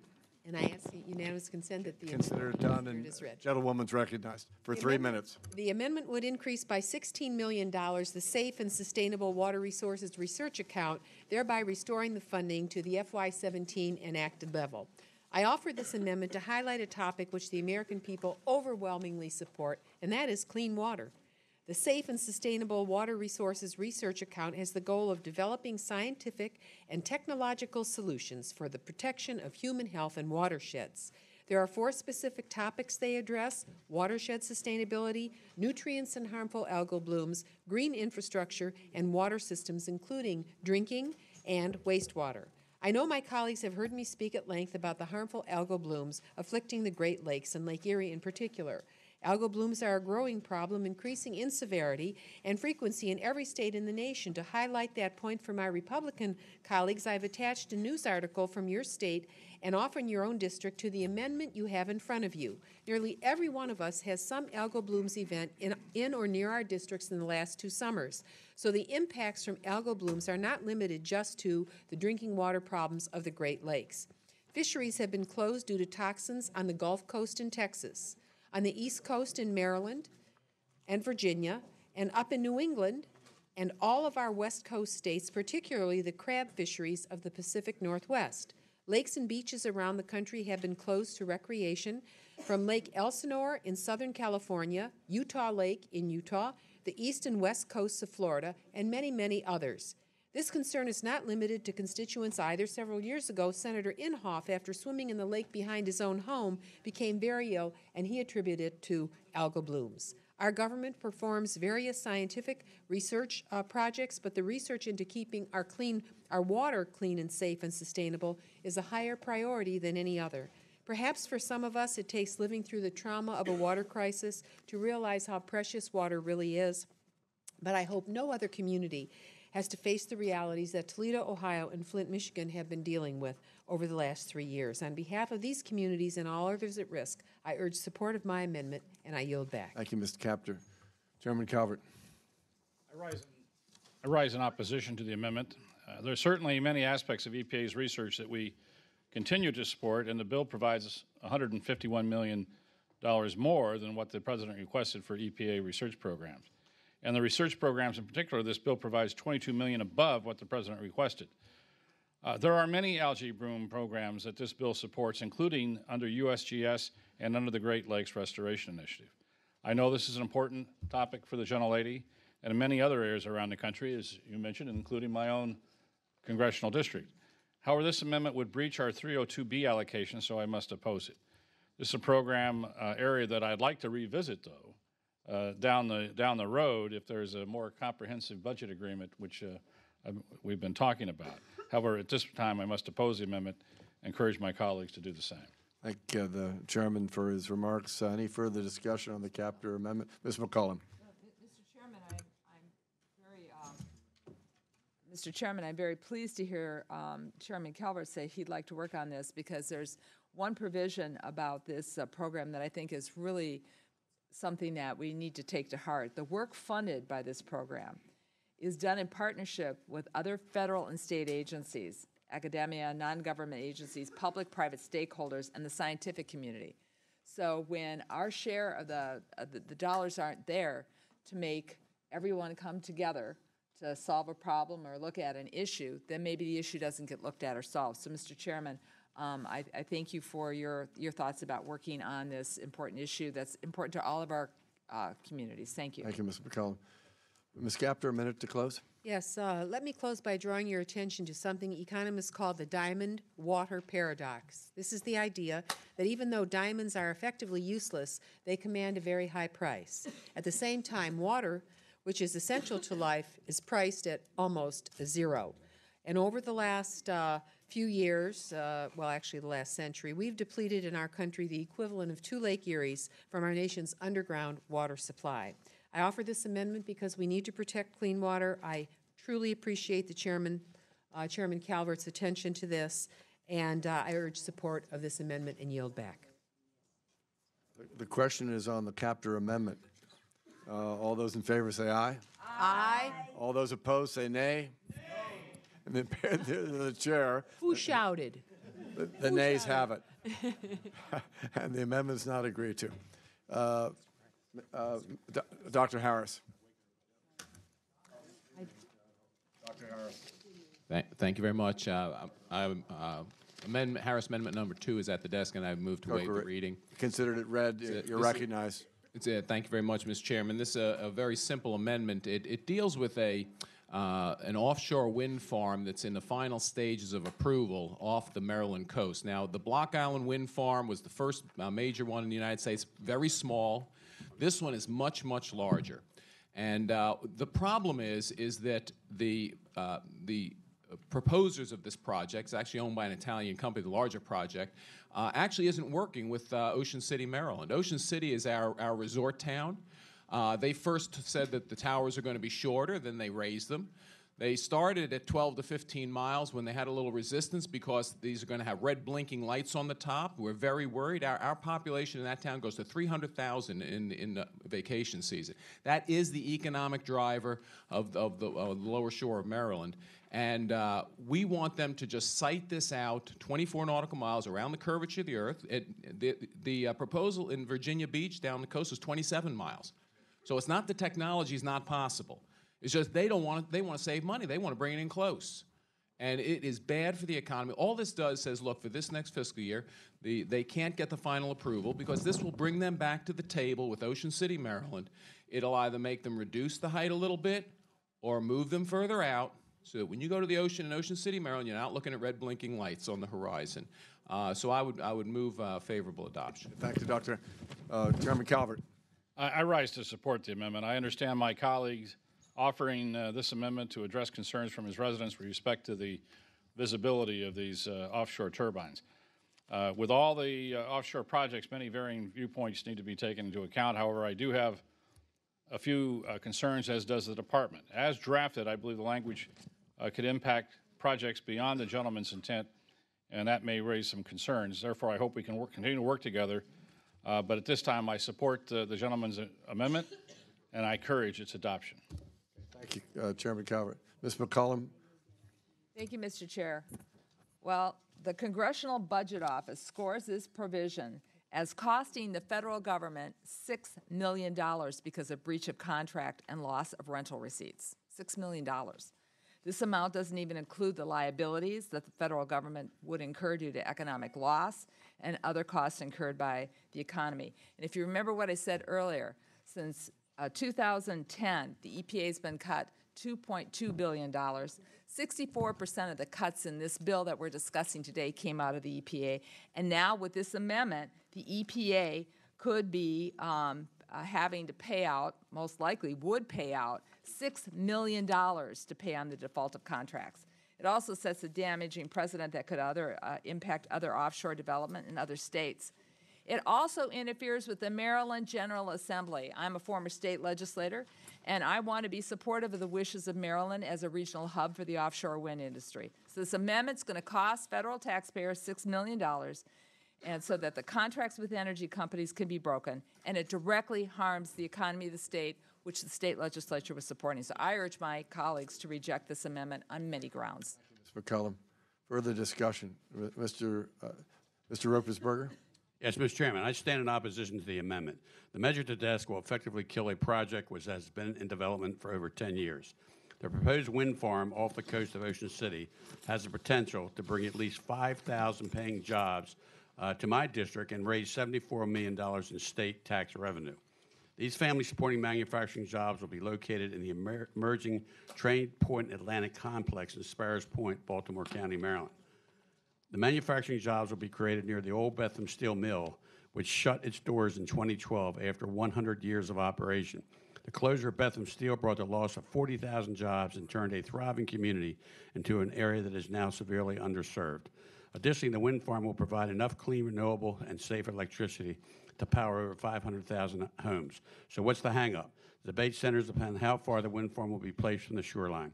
The original renderings distributed by the developers presented the farm 12 miles off the coast and was met by serious public opposition, and rightfully so. That distance for the farm obstructed the horizon was unacceptable.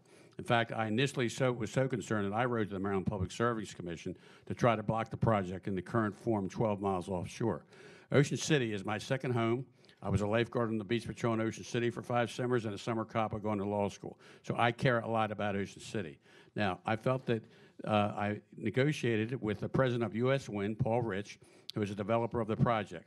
And we came to agreement, and they agreed to move the wind farm from 12 miles to 17 miles. I saw a rendering of that after the 17 miles, and I feel that this project would be in the best interest not only of Ocean City, Maryland, but also the state of Maryland and Baltimore County and the jobs it creates. I yield back.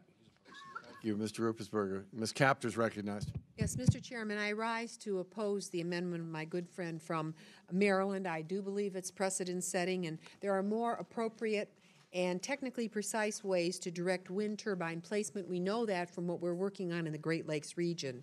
We should not be in the business of advancing the site location through arbitrary and random legislative actions untethered to research or appropriate public review, especially not in the Appropriations Committee. I might add that in our region of the country, the fastest growing job category is wind technician.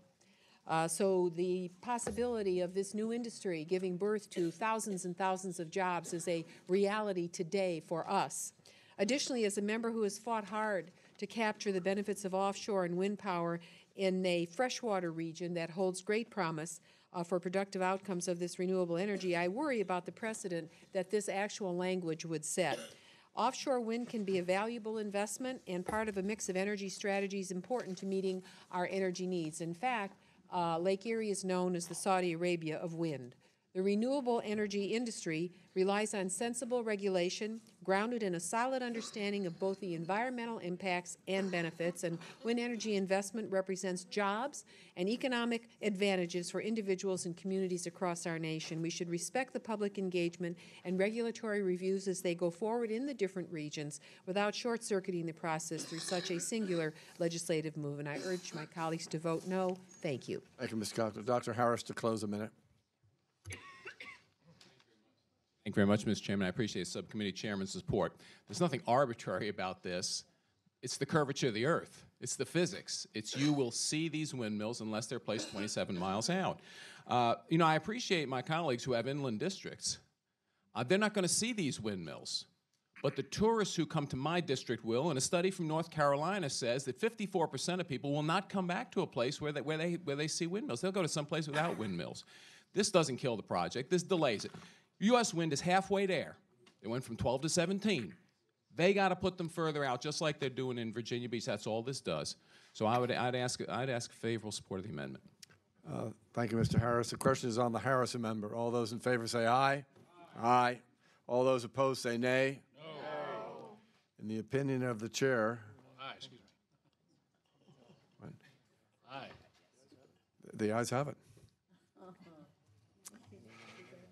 More amendments, Mr. Price.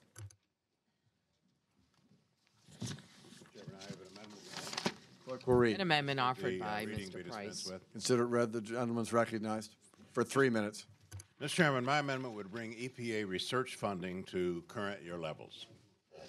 I do commend and thank the committee for not going along with President Trump's foolhardy proposal to gut EPA's science and technology account by nearly 35%. But the committee met him almost halfway with an amount that is still short-sighted and damaging. The district I represent in North Carolina is home to the foremost environmental research complex in the world, with major EPA and NIEHS labs in close proximity. We're quite aware of the national and international significance of the work these environmental scientists do. We're also aware of the local impact. EPA alone employs more than 2,000 people and affects some 700 affiliated jobs in our area. Science at EPA provides the foundation for credible decision-making to safeguard human health and ecosystems from environmental pollution. This research identifies the most pressing environmental health needs, fosters engagement between EPA, various partners, and stakeholders in our community.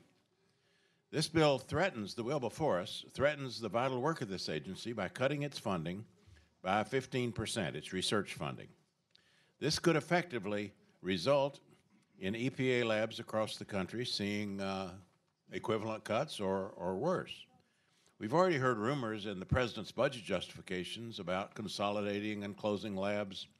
A cut of this magnitude, and of course that's basically the result of the woefully inadequate 302B allocation, takes the first step in that ominous direction. I do intend to withdraw this amendment. I hope, though, and that we continue to work on the research funding. I heard the chairman's encouraging words earlier with Ms. Capter. We really do need to work toward a reasonable funding level for research. That should be no less than level funding in terms of current year funding. We've got to preserve the integrity of our scientific institutions, protect the thousands of jobs and livelihoods that these facilities support. Thank you, Mr. Price. Mr. Calvert, Chairman Calvert. I thank the gentleman. I rise in opposition to the amendment, but I certainly agree that there are many aspects of EPA's research that we continue to support and want to continue to support more heartily if we get a better budget allocation, maybe in a budget agreement. But right now, as you know, under our allocation, we're just limited. But we do some great things. As you know, we have a leadership role in computational toxicology research, which is second to none throughout the world. And I don't disagree with the gentleman that research is important. I will note that the bill funds the EPA's research program $151 million above what the President's request was. So because there's no offset, I must oppose this amendment, but I pledge to the gentleman I'll agree to continue to work with you as we move this forward. Well, thank you, Mr. Chairman. You've agreed to withdraw your amendment? And ask unanimous consent to withdraw the amendment. It's certainly accepted. Thank you so much. Further amendments. Mr. Adderholt recognized. Yes, so I've got an amendment at the desk. Clerk will read. An amendment offered by Mr. Adderholt. Ask for unanimous consent to be considered read. The gentleman's recognized from Alabama. This is, I understand, the fifth year that this amendment has been offered. It's already had a very positive impact. Let me just, since we spent the reading, let me just tell you an overview of this amendment I'm offering with my colleague, Mr. Visklosky. It closes a Buy American loophole that is currently in the Interior Appropriations Bill that would severely undermine the existing American iron and steel procurement preference. In short, the underlining bill would, without this amendment, would permit our water infrastructure to be constructed with iron and steel from China, Russia, or other foreign countries, bypassing the American workers and companies. Not, as I mentioned, that we've already seen good results that we've seen over the past 5 years with this legislation. It has retained good manufacturing jobs here in America. We've seen an uptick in jobs. There's been a process that we're seeing as reshoring, where we've seen advantages of domestic preference. The alternative is to bring in steel and iron made overseas. The question is, why would we want to spend taxpayer dollars to put profits and usable cash in the hands of countries who are frequently probing our national defense capabilities? We need to encourage steelmaking competition here in America and create jobs here at home.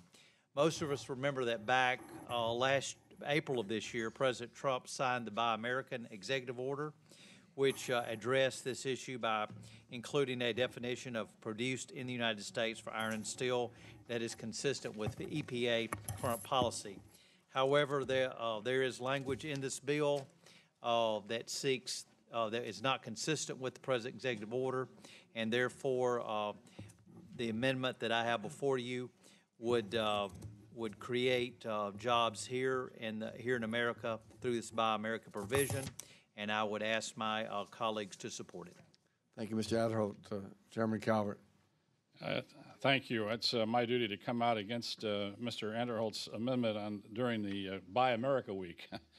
but I rise in opposition to the gentleman's amendment. We tend to think of Buy America provisions as pro-U.S. jobs. It's not that simple. Many U.S. companies have global processes that rely on inputs and materials from overseas. And many U.S. products also originate in the United States, are shipped beyond the U.S. border for value-added process, and then returned to the United States for additional manufacturing, distribution, and sale.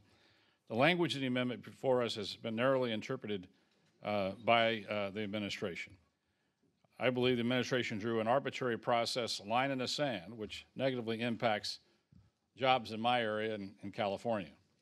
In my district alone, nearly 1,000 jobs are negatively affected by this narrow interpretation, and these jobs indirectly support another 6,500 jobs, a company called California Steel in Fontana, California. As a result, we end up having a process debate about whether U.S. workers are melting or pouring or hot rolling iron steel in America. That's entirely too cumbersome. Since 1933, the Buy America Act has protected domestic workers from unfair foreign competition. It's a standard that governs procurements by the Department of Defense, General Service Administration, and the Federal Aviation Administration. And that standard is what the base bill supports. We need to adopt policy that foster innovative thinking, economic growth for all, rather than adopt a restrictive policy that promotes some opportunities for a few. I appreciate the gentleman is offering his amendment based on his constituents, and I included language in the base bill to support my constituents. A no vote is on the amendment levels the playing field for all U.S. manufacturing jobs. It's my hope that the members will continue to work with me to find flexibility with this policy so we can support all U.S. jobs. Thank you, Mr. Thank you, Mr. Culver. Ms. Roby is recognized. Thank you, Chairman. I certainly respect the chairman's position, but this amendment does support manufacturing. I rise in support of Mr. Adderholt's amendment. It's important that this committee continue to retain the American iron and steel provision so that economic benefits resulting from its inclusion go back to the fiscal year 2014 are not lost. The administration has made American workers and manufacturing a priority, and I believe we should continue our support as well. I'm proud to represent a state alongside Mr. Adderholt with a strong iron and steel industry, and I'm proud to go to bat on behalf of the workers that industry supports. So I urge my colleagues to support this amendment. I yield back. Thank you, Ms. Roby. Mr. Amadei is recognized. Thank you, Mr. Chairman. I wish to associate myself with the remarks of the Interior Subcommittee Chairman. I think this is the third year that we've gone through this, and sadly I remember conversations about working on this so we don't have to keep doing this, and if it was my job to initiate those, I guess I should apologize publicly, and if it was supposed to be a bilateral effort, then I find myself a little bit disappointed once again. I think back to 3 years ago when we offered an amendment to clean up some of this language, and it was adopted bipartisan. I just think it picks winners and losers in the marketplace and has very little to do with Buy American. Thank you. I yield back. Mr. Amadei, Mr. Adderholt to close, if you wish. Oh, excuse me, Mr. Oskowski, excuse me. Thank you very much, Mr. Chairman. I rise in strong support of Mr. Adderholt's amendment. I would reflect upon the comments of the chair, however. He is not incorrect. Nothing we do in this committee is perfect. There are always unintended outcomes. And I would point out that I have a fair number of integrated steel facilities in the 1st Congressional District of Indiana, many of which import steel to fabricate in the 1st Congressional District. I attach a great deal of national defense interest in this amendment, however, because the chairman also mentioned the issue of pouring steel. Someday, if those companies are no longer here, and as I had last year, a list of 43 steel companies that are no longer with us, we can't pour that steel. We're going to be importing that steel from an adversary for that 50,000 tons for that next nuclear aircraft carrier. We need to maintain that ability. I strongly support Mr. Adderholt's amendment. Thank you, Mr. Oskowski. Mr. Adderholt, a minute to close. Well, let me just simply say that, you know, it's always difficult when you have one of your fellow chairmen of an appropriation where you disagree, but this is one of those that I do think there is a loophole, and I think that most of our constituents would want us to use the tax dollars to buy American, and that's why I'd ask my colleagues to support this amendment. Questions on the Adderhold amendment? All those in favor say aye. Aye. All those opposed say nay. No. In the opinion of the chair, the ayes have it. The amendment's agreed to. Ms. Lowy. Mr. Chairman, I have an amendment at the desk, which is Lowy number 1. An amendment offered by Mrs. Lowy. Move to dispense with the reading. My amendment. Gentlewoman's recognized. Thank you, Mr. Chairman. My amendment would prohibit the exploration for oil, natural gas, and other minerals in the Arctic National Wildlife Refuge. Native Alaskans, sportsmen, and environmental and tourism groups are concerned about the damage drilling would inflict on wildlife in the refuge. In addition to being critical to our national security, Arctic waters are home to endangered species and diverse ecosystems. Any oil spills in the Arctic would be disastrous for the region, and our ability to clean up a spill in the region's harsh weather and light conditions is limited. Millions of acres of American lands that are already open to drilling have not yet been explored by oil companies. There's no need now to threaten the Arctic National Wildlife Refuge by siding with oil and gas companies and drilling in this pristine environment. Proponents of drilling in the Arctic National Wildlife Refuge falsely claim that drilling will reduce fuel prices and increase American energy independence. The best way to achieve this is to reduce our dependence on oil and support 21st century American energy solutions. So I urge support for my amendment. Ms. Lowy. Chairman Calvert. Thank you, Mr. Chairman. I rise in opposition to this amendment. This bill does not address the issue of oil and gas leasing ANWR coastal plains, so the amendment is really not needed. As part of the budget request, the President indicated that he intends to submit a legislative proposal to allow oil and gas leasing in this area. I've been up there a number of times. I know a number of members have been up on ANWR, and certainly this has been debated for many years. Folks in Alaska, lease sales would begin sometime in 2022, 2023, to provide time for the complete and appropriate environmental review to update assessments of the oil and gas market and lease bidding process. Sounds like a reasonable plan, especially since the lease sales are estimated to generate $3.5 billion in bonus bids to be shared by the United States Treasury and the state of Alaska. Regardless of the issue is not addressed in this bill, and any proposal submitted by the President will be fully vetted by Congress. I would like to point out another thing. The Alaska pipeline is running low on oil. It gets to a certain level, they'll have to shut that pipeline down. And for those who are interested in continuing to bring oil from Alaska, that would not be a good thing. So I urge my colleagues to oppose this amendment. Thank you, Chairman Calvert. Ms. McCollum is recognized. Mr. Chairman, I rise in support of this amendment offered by the ranking member of the full committee, and it would prohibit the use of any federal funds being used to conduct any leasing process, any applications for exploration of oil, natural gas, or any other mineral within the area of the National Wildlife Arctic Refuge. Mr. Chairman, the coastal plain of the Arctic Refuge is one of the few remaining places on our nation that remains pristine and undisturbed, and I had the honor and privilege of being there. A phlox flower that your grandmother's probably had in her garden grows about this high. In ANWR, it grows this high. A butterfly goes through one cycle, one season. You have a butterfly. You talk to your kids about science class. You go to ANWR, the butterflies and some of the insects up there have amazing chemistry where they actually freeze, thaw, so that it can take them several years before they fully mature. This is a very unique place. Now, I understand there's going to be difference of opinion on how to manage the land, but I don't think we should open up a unique, pristine area when we have not exhausted the resources of other geological formations, like the Bakken region, right adjacent to Minnesota, where we have established drilling infrastructure, and they're closing wells right now because of the price of oil. So I urge my colleagues to support this amendment, preserve this area for future generations. Thank you, Ms. McCollum. Mr. Cole is recognized. Thank you very much. I won't take very long here because actually I ought to be arguing in favor of this amendment. Probably push up the price of Oklahoma crude, Texas crude, every place else where we actually drill. But the reality is this is bad policy. Frankly, we've been able to lower the price of gasoline. Best thing that's happened to any American worker in the last decade has been what he pays for a gallon of gas, what it costs to heat and cool his home. And that's been the private energy industry.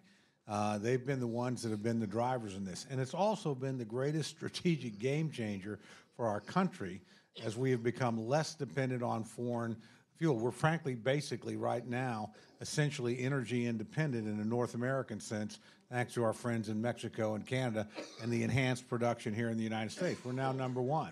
So we can follow these misguided proposals. As a matter of fact, I once had a group of energy people in Oklahoma, and they were offering suggestions. This is back when we had $120 or $110 barrel oil about what we could do. And I said, well, let's drill in Anwar. No, can't do that. Well, how about offshore? Can't do that. And finally, one of these guys said, well, why don't you go back and ask the people in Congress how rich they would like us to be?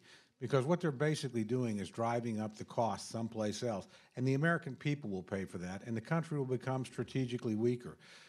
I would encourage some of you that have not been out around rigs to go look and see what oil and gas extraction is like now. It's not what you think it is. It's not your grandfather's energy industry anymore. This can be done safely, effectively, efficiently, and frankly, the beneficiaries, the American taxpayer, the American consumer, and the American worker. It's one of the greatest advantages we have.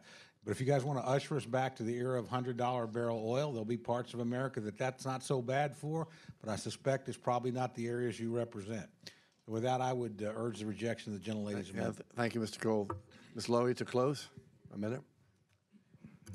The hour is late, and I certainly respect my friend from Oklahoma's point of view, but as I understand it, recently there's an excess of gas. And so when you have an area like this that is so pristine, I'm not sure that it is essential for our national security to go drilling in Alaska. The risks are too high, the benefits are too few. So I think we should support my amendment to prevent drilling in the Arctic National Wildlife Refuge. And I would certainly encourage drilling in all the other opportunities we have to find gas and oil, but not in the Arctic National Wildlife Refuge. Thank you. Thank you, Ms. Lowy. The question is on the Lowy amendment. All those in favor say aye. Aye. All those opposed say nay. Nay. In the opinion of the chair, the nays have it. The amendment's not agreed to. Mr. Cartwright's recognized. And then Mr. Quigley. Mr. Chairman, I have an amendment at the desk. Clerk will read. Which amendment, Mr. Mr. One. Cartwright, Cartwright. number 1. An amendment offered by Motion to Mr. dispense with the Cartwright. reading. Consider it read. The gentleman's recognized for 3 minutes. Mr. Chairman, my amendment will strike Section 432 of the bill. It's a section that seeks to delay the implementation of the 2015 National Ambient Air Quality Standards for ozone until 2026. This mirrors the delay in H.R. 806, which was debated on the floor earlier this afternoon, and which obviates the need for me to make a long speech. We can't ignore the mandates of the Clean Air Act and put the health of our communities at risk. This delay is unprecedented and guts critical protections for public health from the Clean Air Act. In 2015, the EPA issued its final rule strengthening the ozone standards from 75 parts per billion over 8 hours to 70 parts per billion over 8 hours. These standards were developed using the best available science, and scientists at EPA reviewed hundreds of studies on the negative health effects of ozone, concluded that the current standards are insufficient to protect public health. We would be doing all of our communities a great disservice to delay the implementation of the new ozone standards. We cannot stand idly by and let our communities suffer, and I yield back. Thank you, Mr. Cartwright. Chairman Calvert. Thank you, Mr. Chairman. I rise in opposition to the amendment. I was raised in an area, it was the first area in the United States really to regulate air quality, part of the South Coast Air Quality Basin, which has been a non-attainment for ozone for about as long as the federal standard on ozone has existed. But it's not for lack of trying. The South Coast Air Basin has a long history of implementing some of the most stringent air pollution control measures in the United States. We've done it on a bipartisan way. It was Jerry Lewis that created the South Coast Air District when he was a member of the State Assembly. We've done all that we can to reduce emissions from stationary sources. Our problem is cars and trucks traveling through the region. So you'll find no stronger advocate for clean air than myself, which is why the bill funds targeted airshed grant programs, provide additional resources to the top 5 areas that are in non-attainment, and to help to meet air quality standards. The same is true for DERA grants, which helps independent truckers get to a better engine that has 90% less emissions. States and communities need resources to help meet the overlapping 2008 and 2015 quality standards. And let's be clear, the language in the bill does not change the ozone standards. It just gives communities an administrative relief to allocate more resources to meet the 2015 standard of 70 parts per billion. And we'll be voting on a similar language, which we did today, which was passed. Therefore, I urge my colleagues to oppose this amendment to strike. Thank you, gentlemen. Mr. Cartwright, Ms. Pingree. I just want to support the Cartwright amendment and thank him for offering this amendment. In Maine, people suffer from ozone pollution. We suffer when the air quality is poor. We have one of the highest asthma rates in the nation. This year alone, as of June 30th, Acadian National Park on Cadillac Mountain has seen 6 ozone exceedances under the current ozone standard. In Maine, we say we're at the end of the tailpipe, and we really feel that way during hot summers when we are faced with high ozone levels. A rider in today's bill would mean that my state is left with more dirty air coming from the nation's tailpipe that drifts onto Mainers to breathe for many years to come. Last week in my office, and in many other offices, I think we were visited by the Moms Clean Air Force, a group of moms and dads and children who were coming to educate all of us about the effect of budget cuts and riders, such as these, on kids' health. I urge my colleagues to support this amendment, and I yield back. Thank you. Mr. Jenkins is recognized. Thank you, Mr. Chairman. I just want to rise in support and agreement with Chairman Calvert in his opposition to this amendment. The 70 parts per billion, as he stressed, this standard for ozone will have far-reaching national consequences. The 70 parts per billion is the natural background level in many parts of the country. Counties across the nation are still struggling, as the chairman mentions, to meet the 08 standards, let alone new 2015 standards. If we do not allow flexibility for our states, there will be major impacts on domestic operations like manufacturing and agriculture. Our states could face unnecessary delays in highway projects. Thinking about a big transportation infrastructure bill could be delayed if we allowed this amendment to be adopted. Once a county is designated non-attainment, stringent new source review requirements are applicable to new projects. This could trigger more requirements, including new environmental studies, impact analysis, permits for development projects, and it goes on and on. The last thing we need in this economy is to add red tape and bureaucratic hurdles to development projects. Before the EPA moves the goalpost, we ought to give the states and counties the time and tools they need to reach attainment status. The base bill includes a common sense measure that deserves bipartisan support. I strongly urge opposition to this amendment. Thank you, Mr. Jenkins. Mr. Cartwright to close. Thank you, Chairman Frelinghuysen. And I'm glad the members brought up the question of economic impact. Delaying implementation of the 2015 ozone standards will also cause demonstrable economic harm to our country. EPA estimates that the national net benefits of the updated standards would be up to $5.8 billion a year by 2025, because you have to take into account medical expenses from people suffering from ozone pollution. We can't wait to implement standards that we know we can achieve that'll have a positive effect on our economy and will save lives. I urge everyone to support the amendment. Thank you, Mr. Cartwright. The questions on the Cartwright amendment. All those in favor say aye. Aye. All those opposed say nay. No. Opinion of the chair, the nays have it. The amendment's not agreed to. Mr. Quigley is recognized. Thank you, Mr. Chairman. I have an amendment at the desk. Excuse me. Mr. Stewart, I want to go back and forth. Excuse me, Mr. Quigley. Mr. Stewart's recognized. For amendment? Chairman, I have an amendment at the desk and would dispense with the reading. Consider it done. You're recognized for 3 minutes. Thank you, Mr. Chairman. I'd like to thank the chairman and the ranking member for what has been a very, very sincere effort to fix what is a difficult and an emotional problem.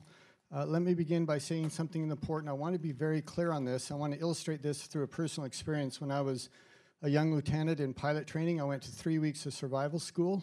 During that time, I ate slugs, worms, some kind of weird fungus, a rabbit's eyeball, but I never ate cat, I never ate dog, and I would never eat horse meat. And this amendment of mine makes it very clear that that would not be allowed.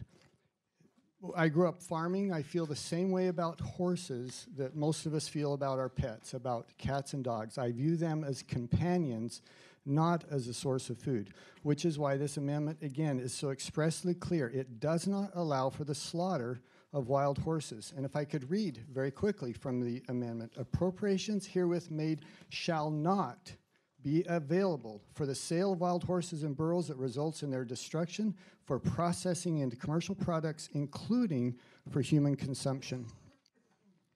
To understand why this is so important, I would ask you to imagine this. Imagine you're a dog lover. And so you go down to the Humane Society and you adopt 10 dogs because you love them and you want to protect them and help them, but you can only adopt 10 because that's all the money you have.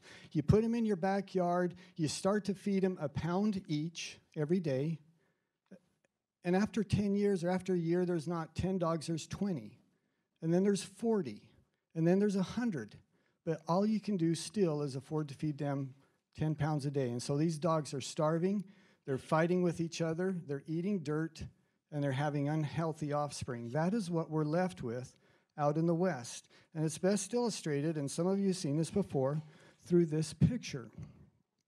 Starving horses are dying out on the range. We're supposed to have about 26,000 horses and burros on the range because that's all that the range can sustain. We have more than 67,000 horses. And another 46,000 are housed in miserable, hot, confined, dust-filled corrals. More than 100,000 horses together, and soon it will be 200,000 because these horse populations are doubling every 4 to 5 years. And the last number I'll throw at you into the committee, $1 billion. $1 billion, that's how much it will cost to take care of these horses over their lifetime, and soon it will be $2 billion because, as I said, these horse populations are doubling every 3 to 4 years. For those on the other side of the aisle, and for all of us, I would ask us, what could we do with $1 billion? What could you do with education or with infrastructure or with tax reform with $1 billion? The bottom line is this. These horses are starving. They're destroying the range. They're crowding out the deer and the elk because we cannot manage them. All we're asking is to give the Department of Interior what the Secretary of asked, in fact, what he's begged for, the tools to manage them. They are majestic, beautiful animals. In many ways, they are the symbolic symbol of the West. But this isn't. Thank you, Mr. Stewart. And thank you, and I yield back to you. Chairman Calvert. I support the Stewart Amendment because the status quo in the wild horse and burro program is no longer justifiable. The amendment only allows for the humane euthanization of adopted horses and burros, just as we do for unadopted dogs and cats. This amendment does not allow horses and burros to be sold for processing into commercial products for consumption. The House bill expressly prohibits this. I love horses. I've owned horses. But the day of reckoning has actually come to this program. The status quo cannot continue. As the gentleman mentioned, we have way too many horses on the range for a healthy herd. Only wild and free-roaming horses and burros on land managed by the Forest Service and management have this designation. So we're not talking about domesticated horses, such as race horses, companion animals. We're also not talking about feral horses on other federal land, tribal or private land. For example, Fish and Wildlife Service land horses are considered feral and carefully managed. It was already mentioned by the author that there is at least 50,000 too many horses on the range. We have spent $716 million on wild horses and burros in the last 10 years. This year it's going to cost $81 million. That's going to double in 4 years, double another 4 years after that. And that comes out of very important programs that we all care about. Look, I'd rather have all these animals adopted.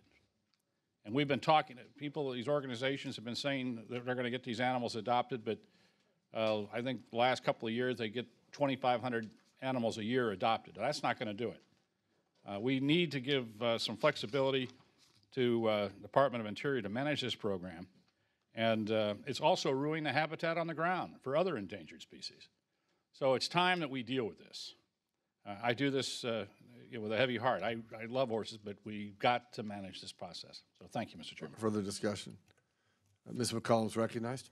Thank you, Mr. Chair. I cannot support this amendment in its current form at this time, but I want to thank Mr. Stewart for all of his work in educating our committee and bringing us forward so that we can have this discussion. I agree that the current situation is not sustainable. I went to Mr. Amadei's district and took a look about what's going on. Folks, we've got to change the way we're managing these horses. But I do not believe we should take any action, no matter how well-intentioned, until we receive the comprehensive plan that this committee asked the Bureau of Land Management for in the FY17 omnibus bill that we passed in May. We instructed the Bureau to examine the present situation, considering the development of multiple plans, considering multiple approaches, increased adoptions, and I think you heard from Chairman Culver, that's not going very well. Additional research on equine contraceptives, and that might have some promise, but you know, the way that it's going right now is not doing its job. So we need to bring people together on the table on this so that we get the job done and we get it done right, because this is a ticking time bomb in our budget. And it's also cruel to those horses that we haven't stood up and asked ourselves the tough, hard questions. How do we manage this particular wild horse population? I thank Mr. Stewart for bringing forward the amendment. I cannot support it at this time. Ms. Capt is recognized. Thank you, Mr. Chairman. I want to thank the chairman For 3 minutes. And Mr. Stewart for this discussion. Could I ask a question of the author of the amendment, Mr. Stewart? Back in 2013, the Journal of Zoo and Wildlife outlined an economic model for wild horse fertility and control on public lands. Studies show that over a 12-year plan, if we implemented a contraception and removal program, we could humanely reduce herd management area populations by almost 1,000 horses and save taxpayers over $3 million, as opposed to keeping the status quo, which is increasing size and costs of the problem. Could you comment on that? I sort of parallel The gentleman would like to yield to Mr. Stewart. We've got about a minute and a half. I'll do it very quickly. And you can reclaim We have been trying to use contraceptives as an answer for 30 years, and it simply is impractical. The logistics of trying to identify the studs and to manage them and actually do what's necessary for them, the repeated inoculations, it just simply hasn't worked. And the study said reduce them by 1,000, I think you said. Well, we've got tens of thousands that are being born every year. I would like to yield 30 seconds to Mr. Amadei. He has more insight on this. The time belongs to the gentlewoman from Ohio. I apologize. Please, And we have about 30 seconds. Thank you to both of my colleagues. BLM was trying to do a pilot program in Burns, Oregon, and were sued by an outside group. I don't know the name, so I'm not picking on anybody, to stop it. And so obviously that is something that needs to be explored, because quite frankly, I don't think anybody in this room disagrees that the status quo isn't working. Right. Birth control is something that should be taken a look at and used if appropriate, but when you get outside groups suing a pilot program to see how that works, it's a problem. So I think there's room here for leadership in terms of going, we need to weigh in, because quite frankly, we're where we're at, where people who were here before us, quite frankly, have kicked it down the road, and guess what? We're out of road. The can's sitting there at our feet. Thank you. The gentlewoman has, I think, 30 seconds. I yield back my Okay, thank I just you. wanted clarification. Okay, thank you, Ms. Kept. Ms. Wasserman Schultz is recognized for 3 minutes. Thank you, Mr. Chairman. And I rise in opposition to Mr. Stewart's amendment that would allow the cruel and inhumane practice of large-scale euthanasia of wild horses and burros, because it is as simple as this. Americans overwhelmingly oppose the extermination of wild horses, which is what this amendment would allow. A 2017 national poll showed that 80% of Americans, including 86% of President Trump's voters and 77% of Clinton voters, want this body to keep in place the existing anti-slaughter protections.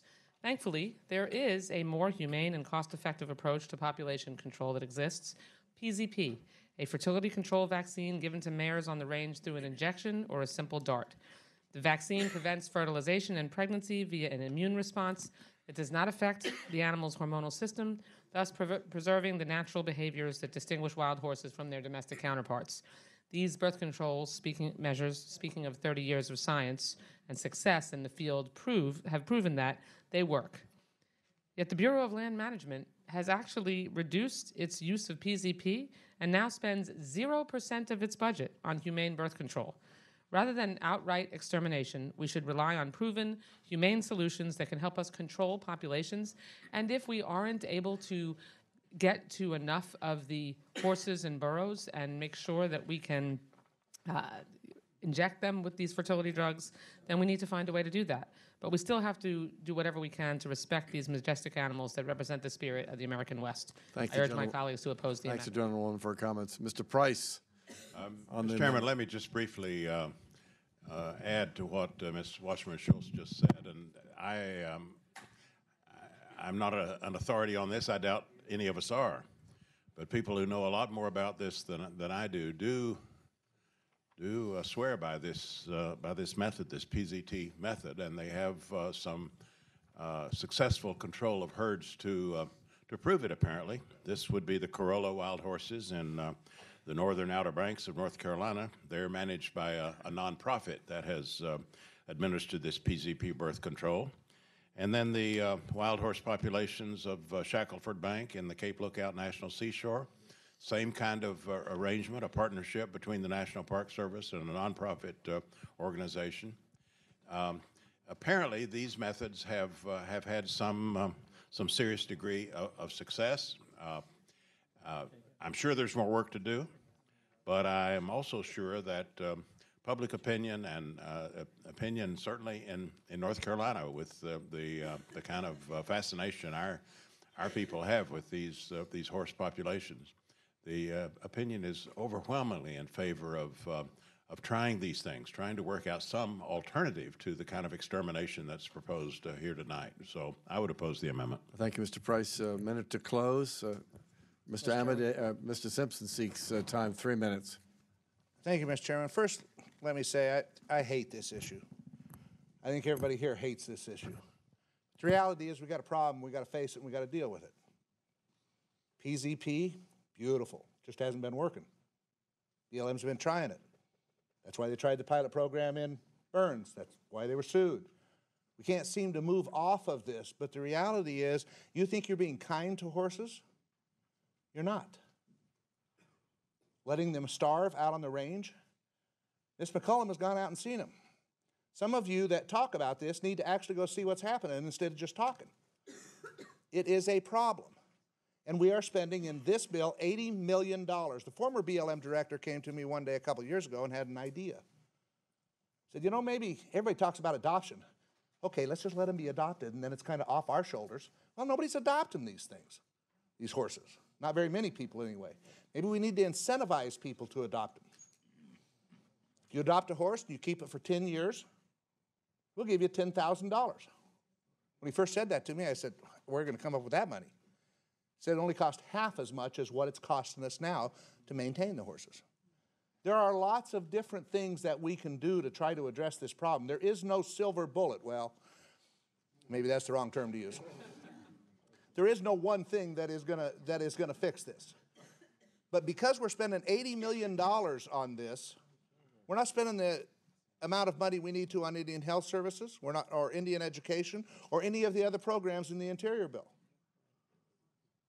That's money we could be spending somewhere else. And if it's going to $1 billion, as Mr. Stewart says, then you got a real problem. So we need to have the courage to stand up and say, listen, we are not treating these horses well by what we're doing now. And what we need to do is have a plan to move forward. Mr. Stewart's amendment is part of that plan. Thank you, Mr. Simpson. Mr. Amade, did you care to be recognized? And then we're going to go to close to Mr. Stewart. Mr. Chairman, just real briefly, no disrespect to my colleague from the Tar Heel State.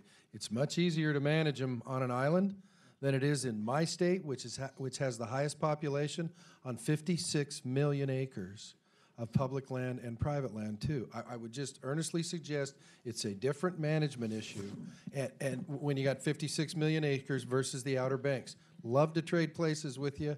Completely agree with your description of those animals in the Tar Heel State and how unique they are.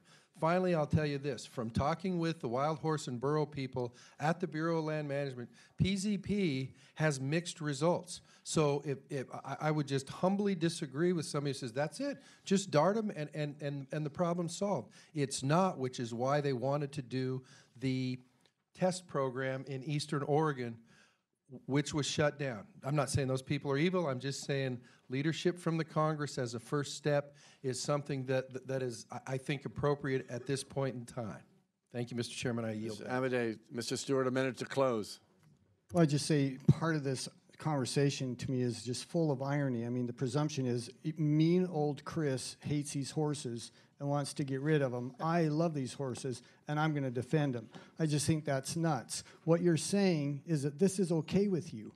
It's like going into a humane society that has euthanized cats and dogs, as they do all the time, and saying, I want you to put them in a cage and starve them to death. That's my preferred solution. I think that's nuts. We want to help these animals, and you do that by having healthy herds, and to have healthy herds, you have to manage them. Please, for the sake of these animals and the health of these animals, please support this amendment. Thank the gentleman. Questions on the gentleman's amendment? All those in favor say aye. Aye. All those opposed say nay. No. The opinion of the chair, the ayes have it, and the amendment's agreed to. Further amendments, Mr. Quigley has been patient. Mr. Quigley, you're recognized. I have an amendment at the desk. Clerk will read. That we waive the reading. Considered it read. The gentleman's recognized. Thank you, Mr. Chairman. My amendment today would stop the rumors we've been hearing about for months and ensure that EPA's vital regional offices remain open and committed to protecting the health and well-being of our nation and its inhabitants. The Environmental Protection Agency divides the U.S. into 10 separate regions, each with unique ecologies, habitats, and environmental protection needs. The Region 5 office, located in Chicago, is responsible for overseeing EPA work in the upper Midwest, including the Great Lakes region.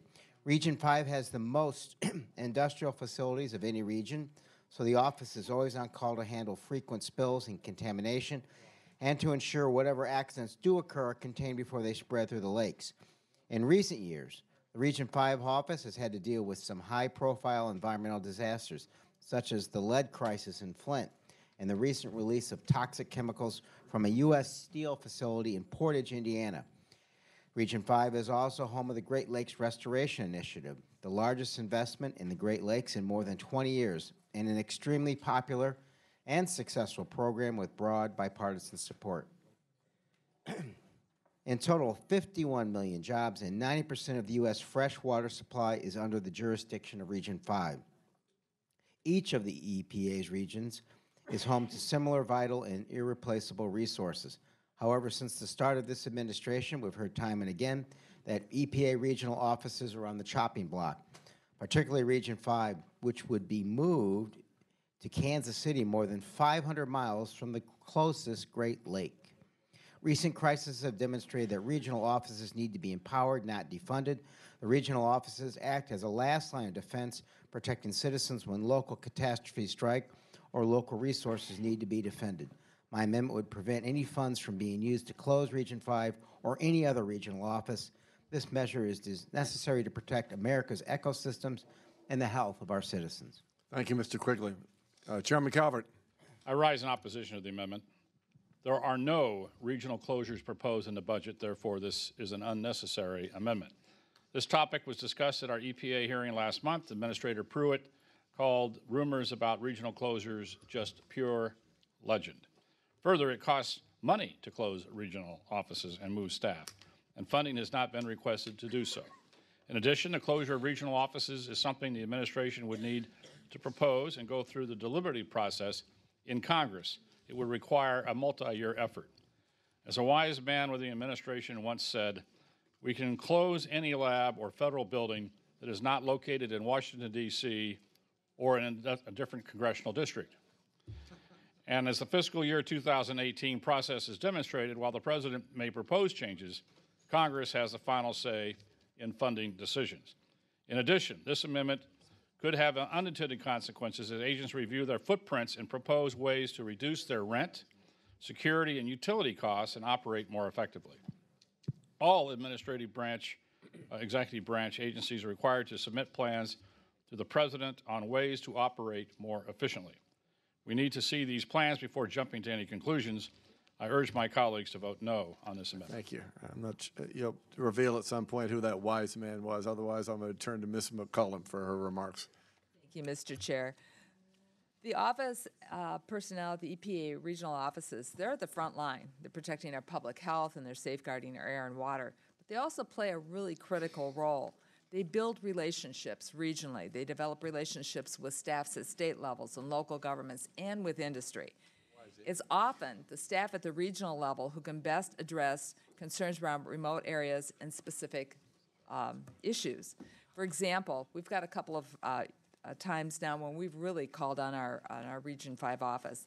The Minnesota Pollution Control Agency works closely with them. They monitor the health of our lakes and our streams, and they're working to clean up a legacy pollution Superfund site. It's an old Army arsenal in my district, and we're on the phone with them all the time. They're familiar with the project because they can get out there from Chicago quickly. So this is not a partisan amendment. There are many of us on both sides of the aisle who have voiced the importance and the benefit, the close working relationships that the regional employees have with our local business and communities. But here's why the amendment's being offered. OMB passed back that it was leaked earlier this year that OMB directed the EPA to explore rent avoidance through regional consolidation. Now, I was relieved to hear, and I take him at his word, when EPA Director Scott Pruitt said, you know, he wasn't considering closing any of the budget offices. But there's OMB out there, folks. So I'd urge you to adopt this amendment for comfort language, because I think it's really important that we send a strong signal to OMB that we need our regional offices to stay where they are so our constituents can continue to receive the services they deserve. I support the amendment. Mr. Quigley to close, 1 minute. Oh, Ms. Capter, excuse me. Thank you. I rise in support of the amendment offered by Mr. Quigley and also wish to voice my opposition to any plan to close EPA's regional offices, certainly the one in Region 5, which covers the state of Ohio. That particular office covers 6 Midwest states to ensure that our water is safe and drinkable and that we are protecting vital resources across the Great Lakes region. Just for the record, this regional headquarters has the responsibility for addressing more Superfund sites than any other region in the country and directs staff in each state to respond to crisis events such as the 2010 Enbridge oil spill in the Kalamazoo River and the U.S. Steel chemical spill in Indiana earlier this year. I appreciate what different members have said, but just to be safe, I think it's important to support the Quigley amendment, and I would ask my colleagues to do so. Thank the gentleman from Ohio. Mr. Quigley, a minute to close. Thank you, Mr. Chairman. And not for nothing, if anyone sees Administrator Pruitt, I've challenged him to debate on climate change any number of times, publicly and directly. So anytime he wants to do that, it would be great theater. I appreciate the fact the administration says they don't have any plans right now. Clearly, OMB has weighed in differently.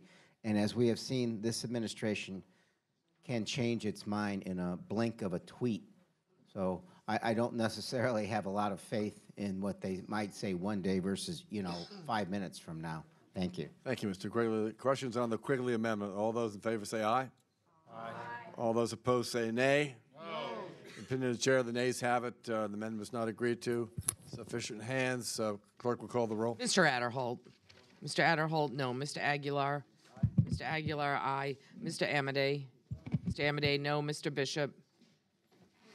Mr. Calvert. No. Mr. Calvert, no. Mr. Carter. No. Mr. Carter, no. Mr. Cartwright. Aye. Mr. Cartwright, aye. Ms. Clark. Aye. Ms. Clark, aye. Mr. Cole. No. Mr. Cole, no. Mr. Cuellar. Aye. Mr. Cuellar, aye. Mr. Culberson.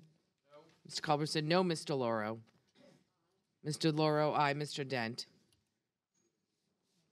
Mr. Diaz-Balart. Mr. Diaz-Balart, no. Mr. Fleischman. Mr. Fleischman, no. Mr. Fortenberry. Mr. Fortenberry, no. Mr. Frelinghuysen. No. Mr. Frelinghuysen, no. Ms. Granger. Mr. Graves. No. Mr. Graves, no. Dr. Harris. Dr. Harris, no. Ms. Herrera Butler. Ms. Herrera Butler, no. Mr. Jenkins. Mr. Jenkins, no. Mr. Joyce. Mr. Joyce, no. Ms. Capter. Ms. Capter, aye. Mr. Kilmer. Aye. Mr. Kilmer, aye. Ms. Lee. Ms. Lee, aye. Mrs. Lowy. Mrs. Lowy, aye. Ms. McCollum. Ms. McCollum, aye. Ms. Meng. Ms. Meng, aye. Mr. Molinar. Mr. Molinar, no. Mr. Newhouse.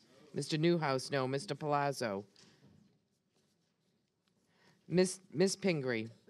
Ms. Pingree, aye. Mr. Pocan. Mr. Pocan, aye. Mr. Price. Mr. Price, aye. Mr. Quigley. Mr. Quigley, aye. Mrs. Roby. Mrs. Roby, no. Mr. Rogers. Mr. Rogers, no. Mr. Rooney. Mr. Rooney, no. Miss Roybal Allard. Miss Roybal Allard, aye. Mr. Ruppersberger. Mr. Ruppersberger, aye. Mr. Ryan. Mr. Ryan, aye. Mr. Serrano. Mr. Serrano, aye. Mr. Simpson. Mr. Simpson, no. Mr. Stewart. Mr. Stewart, no. Mr. Taylor. Mr. Taylor, no. Mr. Valadeo. Mr. Valadeo, no. Mr. Fisklowski. Mr. Fisklowski, aye. Ms. Wasserman Schultz. Ms. Wasserman Schultz, aye. Mr. Womack. Mr. Womack, no. Mr. Yoder. Mr. Yoder, no. Mr. Young. Mr. Young, nay. Are there members who wish to record their vote? Mr. Dent. How are you? Mr. Dent has recorded his nay. Mr. Serrano. I'd like to see his standing. Mr. Palazzo. No. Any further? Mr. Palazzo, no. Seeing no.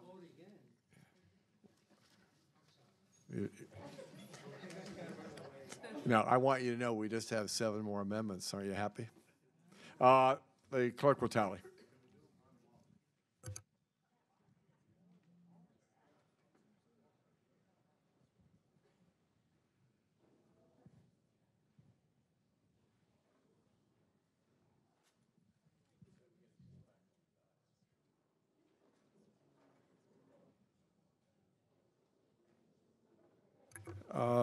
On this vote, the ayes are 21, the nays are 29. The amendment is not agreed to.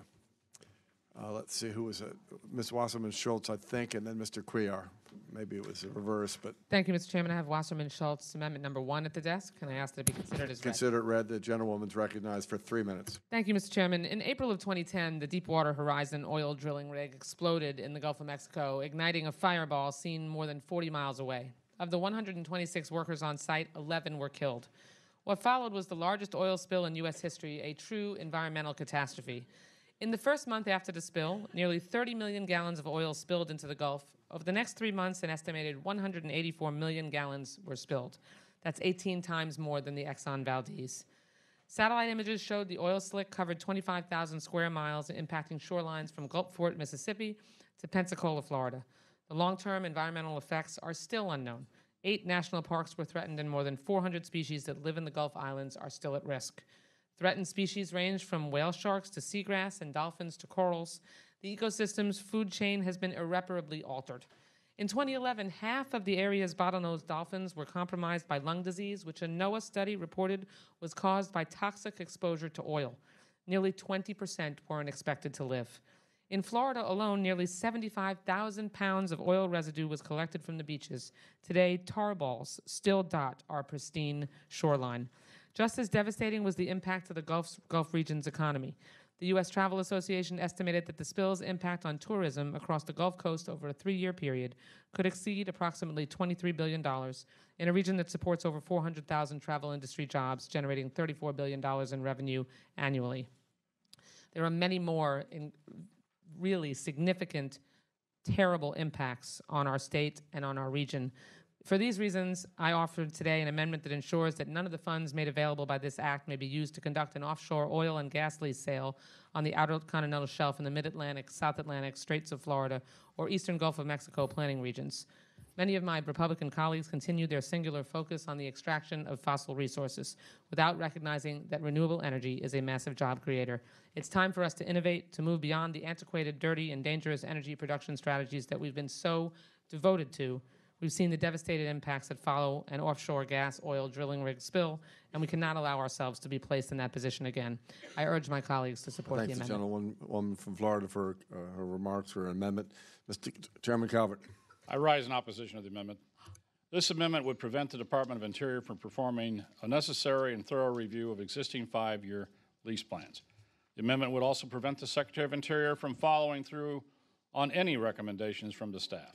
Meanwhile, the committee encouraged an expeditious review of the 5-year plan in the 2017 omnibus, which we just enacted a few months ago. For these reasons and others, I urge a no vote and yield back. Mr. Calvert, further discussion? Hearing none, the questions on the Wasserman, a minute to yield. Yeah. Ms. Wasserman thank you. Schultz, excuse me. Mr. Chairman, leasing oil and gas sales in the waters of the outer continental shelves, mid and South Atlantic, Straits of Florida, and eastern Gulf planning areas has the potential to cripple the beaches and fisheries of the Gulf and the East Coast, which support essential tourism and fishing industries. Additionally, these leases could jeopardize mission-critical defense activities connected with military bases in the Gulf of Mexico and along the East Coast, which already are under a moratorium until 2022. My Florida colleague, Mr. Buchanan, and I have already introduced bipartisan legislation to extend the moratorium on this type of offshore oil and gas leasing in the eastern Gulf of Mexico. I ask my colleagues here today to support my amendment to extend the same protections to the mid and South Atlantic and the Straits of Florida planning areas, because that is the right thing to do. Thank you. I yield back. Thanks, gentlemen. The question is on the Wasserman Schultz amendment. All those in favor say aye. Aye. All those opposed say nay. No. The opinion of the chair, the nays have it. The amendment is not agreed to. Requisite number. The clerk will call the roll. Mr. Adderholt. Mr. Adderholt, no. Mr. Aguilar. Mr. Aguilar, aye. Mr. Amadei. Mr. Amadei, no. Mr. Bishop. Mr. Calvert. No. Mr. Calvert, no. Mr. Carter. No. Mr. Carter, no. Mr. Cartwright. Aye. Mr. Cartwright, aye. Ms. Clark. Ms. Clark, aye. Mr. Cole. Mr. Cole, no. Mr. Cuellar. Mr. Cuellar, no. Mr. Culberson. Mr. Culberson, no. Mr. Loro. Mr. Loro, aye. Mr. Dent. Mr. Dent, no. Mr. Diaz-Balart. Mr. Diaz-Balart, no. Mr. Fleischman. Mr. Fleischman, no. Mr. Fortenberry. Mr. Fortenberry, no. Mr. Frelinghuysen. No. Mr. Frelinghuysen, no. Ms. Granger. Mr. Graves. Mr. Graves, no. Dr. Harris. Dr. Harris, no. Ms. Herrera-Butler. Ms. Herrera-Butler, no. Mr. Jenkins. Mr. Jenkins, no. Mr. Joyce. Ms. Captor. Aye. Ms. Captor, aye. Mr. Kilmer. Aye. Mr. Kilmer, aye. Ms. Lee. Miss Lee, aye. Mrs. Lowy. Mrs. Lowy, aye. Ms. McCollum. Ms. McCollum, aye. Ms. Meng.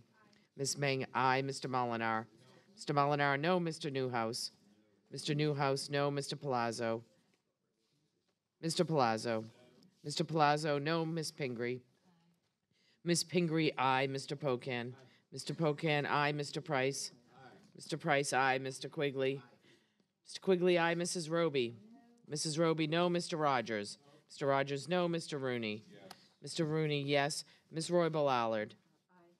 Ms. Roybal Allard, aye. Mr. Ruppersberger. Mr. Ruppersberger, aye. Mr. Ryan. Aye. Mr. Ryan, aye. Mr. Serrano. Aye. Mr. Serrano, aye. Mr. Simpson. No. Mr. Simpson, no. Mr. Stewart. Mr. Stewart, no. Mr. Taylor. Mr. Taylor, no. Mr. Valadeo. Mr. Valadeo, no. Mr. Visklosky. Mr. Visklosky, aye. Ms. Wasserman Schultz. Ms. Wasserman Schultz, aye. Mr. Womack. Mr. Womack, no. Mr. Yoder. Mr. Yoder, no. Mr. Young. Mr. Young, no. Are there members who wish to record their vote or change their vote? Mr. Joyce, welcome. Good to see you. we noted your absence. You're not recorded. Oh, you were recorded. No. Mr. Joyce is recorded, no. Any further? Then the clerk will tally, please.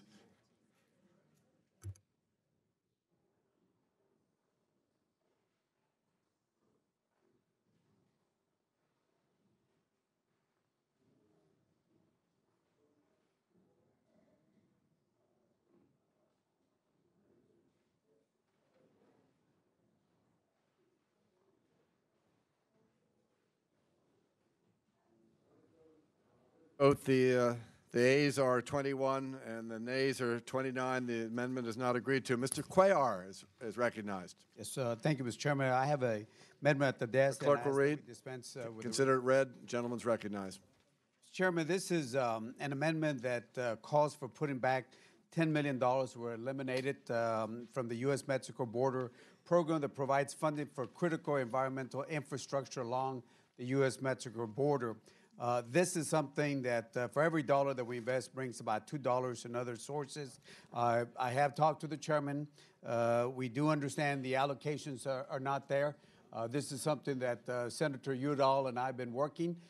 Since 2007, we've had $10 million. $10 million have been as part of the program. It's actually not enough because it's about over $1 billion of infrastructure needs, but still we'll take the $10 million to address some of the issues, and I will withdraw my amendment. I've spoken to Mr. Calvert. He said he's going to be working with me on trying to put this $10 million back. Thank you, Mr. Cuellar. Mr. Calvert. I certainly pledge the gentleman I'm going to work with you. This is important, obviously, as a border state in California. I'm very familiar with the program, and I look forward to working with you to see if we can get some additional funds for this program. Thank you. Thank you for withdrawing your amendment. Ms. Kaptur is recognized Thank for her you. amendment. I have an amendment at the desk with Ms. Wasserman Schultz, number 1, please. Clerk will read. An amendment offered by Ms. Unanimous Kaptur and Ms. consent that Wasserman the Schultz. amendment be, Consider it read, and Consider it as gentlewoman will read. proceed. Thank you. Mr. Chairman, my and Ms. Wasserman Schultz's amendment would restore $250 million to the Clean Water State Revolving Fund that this bill cuts from the enacted level. We all know how important that state revolving fund is. I'm pleased to see and thank Chairman Calvert that this bill provides flat funding to the Drinking Water State Revolving Fund. But conversely, let me express great displeasure to see an even larger decrease in the Clean Water State Revolving Fund. These two programs are clearly complementary. The water flows from our fresh bodies of water into drinking water systems and is used, and then it flows back out into our streams, lakes, and aquifers, and the revolving funds are opposite sides of the same coin. These funds are critical to our local partners for needed water infrastructure, and in so many communities across the country, the burden of complying with clean water standards has meant ever-increasing water rates and, in turn, continually cash-strapped municipalities. 50 to 60 years ago, America was booming and investing in our water infrastructure, but now cities across our country, especially in the Great Lakes region, which has had a heavy industrial heritage, are struggling to maintain and upgrade those aging systems that are coming to the end of their useful lives. America is aging its communities in the eastern half of the United States, and they need attention. Local governments cannot bear this burden, and citizens are paying the price. The U.S. Conference of Mayors report that local spending on water systems doubled between 2002 and 2012. And in states like Ohio, the state has cut all of its local government support. Not helpful. Further, in just 1 month last year, due to its water crisis, the city of Toledo paid an extra $400,000 on chemicals to treat the polluted lake water. Those citizens now face a burden of $58 million to upgrade the city's water system, and it's not alone in the pressure that's placed upon that locality. We must support our cities and keep our fresh water and drinking water clean. I urge my colleagues to support this amendment. Thank you, Ms. Kaptur, Mr. Calvert, and then Ms. Wasserman Schultz, co-sponsor. I rise in opposition to the amendment. We all are supportive of the state revolving fund. I suspect we would get support to put all our appropriation to it. It's such a valuable program, but obviously my allocation doesn't allow me to do that. There's no offset to this, so I would urge the members to oppose this amendment. Thank you. Ms. Wasserman Schultz is recognized. Thank you, Mr. Calvert. Thank you, Mr. Chairman. As the gentlelady from Ohio so ably stated, the Clean Water State Revolving Fund is an essential federal-state partnership that provides communities, both large and small, with a permanent, independent source of low-cost financing for a wide range of water quality infrastructure projects. The programs function like environmental infrastructure banks and provide low-interest loans to eligible recipients for water infrastructure projects. As the money is paid back into a state's revolving loan fund, principal payments and interest earnings are able to finance new projects. This is exactly the type of program that we should be investing more money in, not cutting. Since its inception, the program has helped communities throughout the nation meet its goal of clean water by improving water quality, achieving and maintaining compliance with environmental laws, protecting aquatic wildlife, protecting and restoring drinking water sources, and preserving the nation's waters for recreational use. I can personally attest to the utility and flexibility of the Clean Water State Revolving Fund. My own district, Florida's 23rd, has 14 separate state revolving fund projects that have each been awarded over $1 million, with another 10 projects that have been awarded under $1 million. from implementing best management practices for stormwater runoff, conducting major sewer rehabilitations, to building new wastewater treatment facilities. These revolving loan funds are crucial to our nation's wastewater infrastructure. I'd like to ask the chairman and others, how are we going to fund these if we allow this program to sustain these absolutely critical cuts? And that's why I introduced this amendment with my friend from Ohio, and I urge the members' support. Thank you, Gentlewoman from Florida, for her comments. Minute to close. Ms. Capter. All right, I thank the gentlelady for supporting the amendment, and just ask all of my colleagues and the chairman for sure, as we move toward the floor and toward conference, both for rural communities and older cities across this country. The state revolving funds are the workhorses that keep the system working.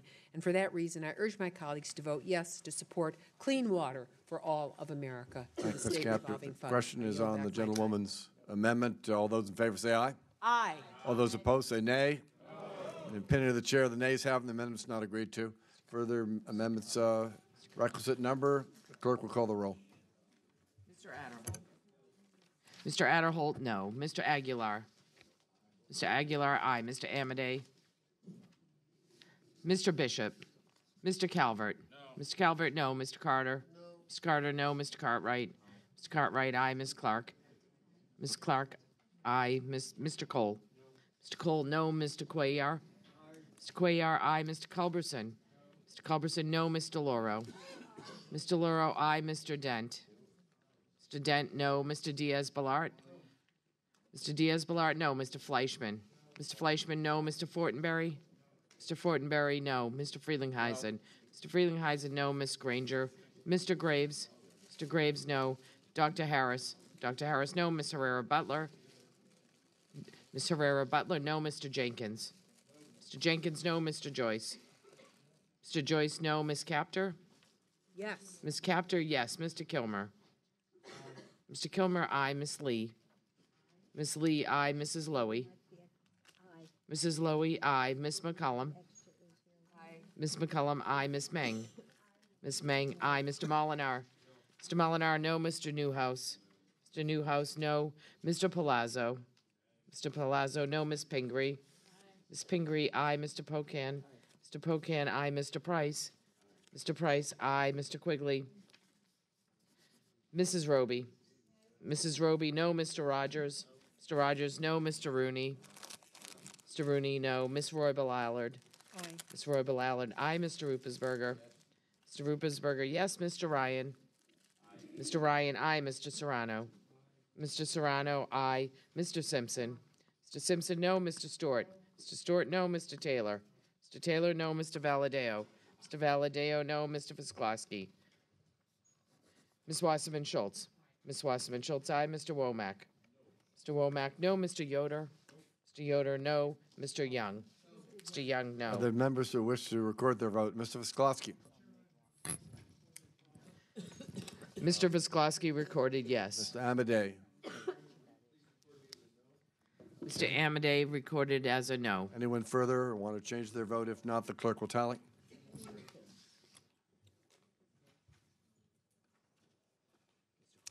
Mr. Quigley, how would you like to be recorded on this vote? Mr. Quigley recorded Clerk aye. will tally.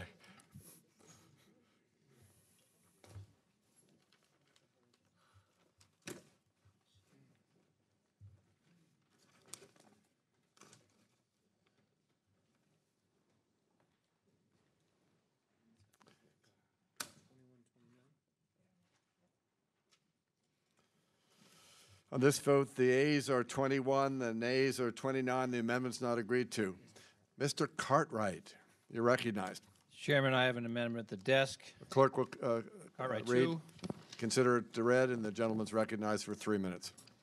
Thank you, Mr. Chairman. My amendment adds report language recognizing the threats posed by climate change and encouraging all agencies under the subcommittee's jurisdiction to take action to prepare for and mitigate the effects of climate change. While we can debate the root cause of climate change, we know that it's a reality. The impacts of climate change threaten our economy, our national security, and our public health.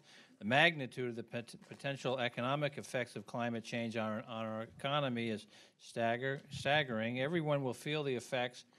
We are already seeing impacts on agriculture, construction, insurance, energy utilities, fisheries, the aviation industry, and the healthcare industry.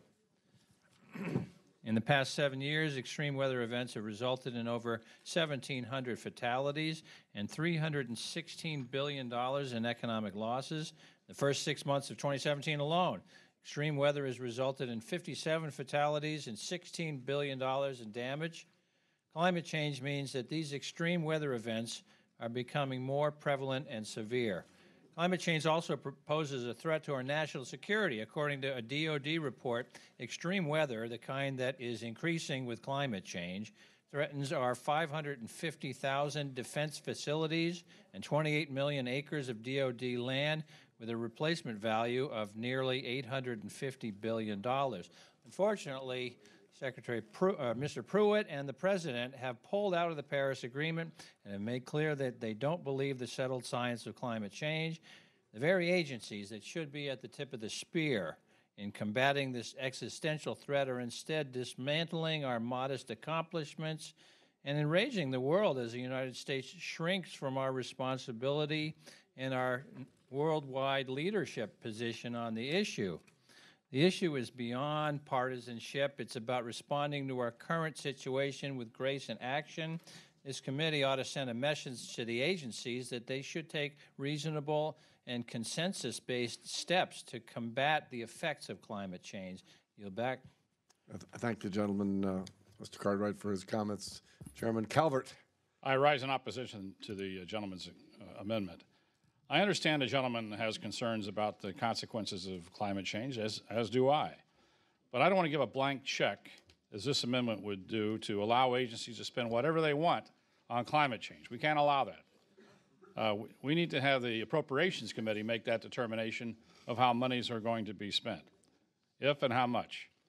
But this amendment is almost identical to the House Resolution 195, which was introduced back in March, which was referred to the Energy and Commerce Committee. So I urge my colleagues, please vote no on this amendment. Any further discussion? Let's go home. Thank you. Any further discussion? Ms. McCollum's recognized, and Mr. Jenkins. Mr. Chairman, I rise in support of this amendment.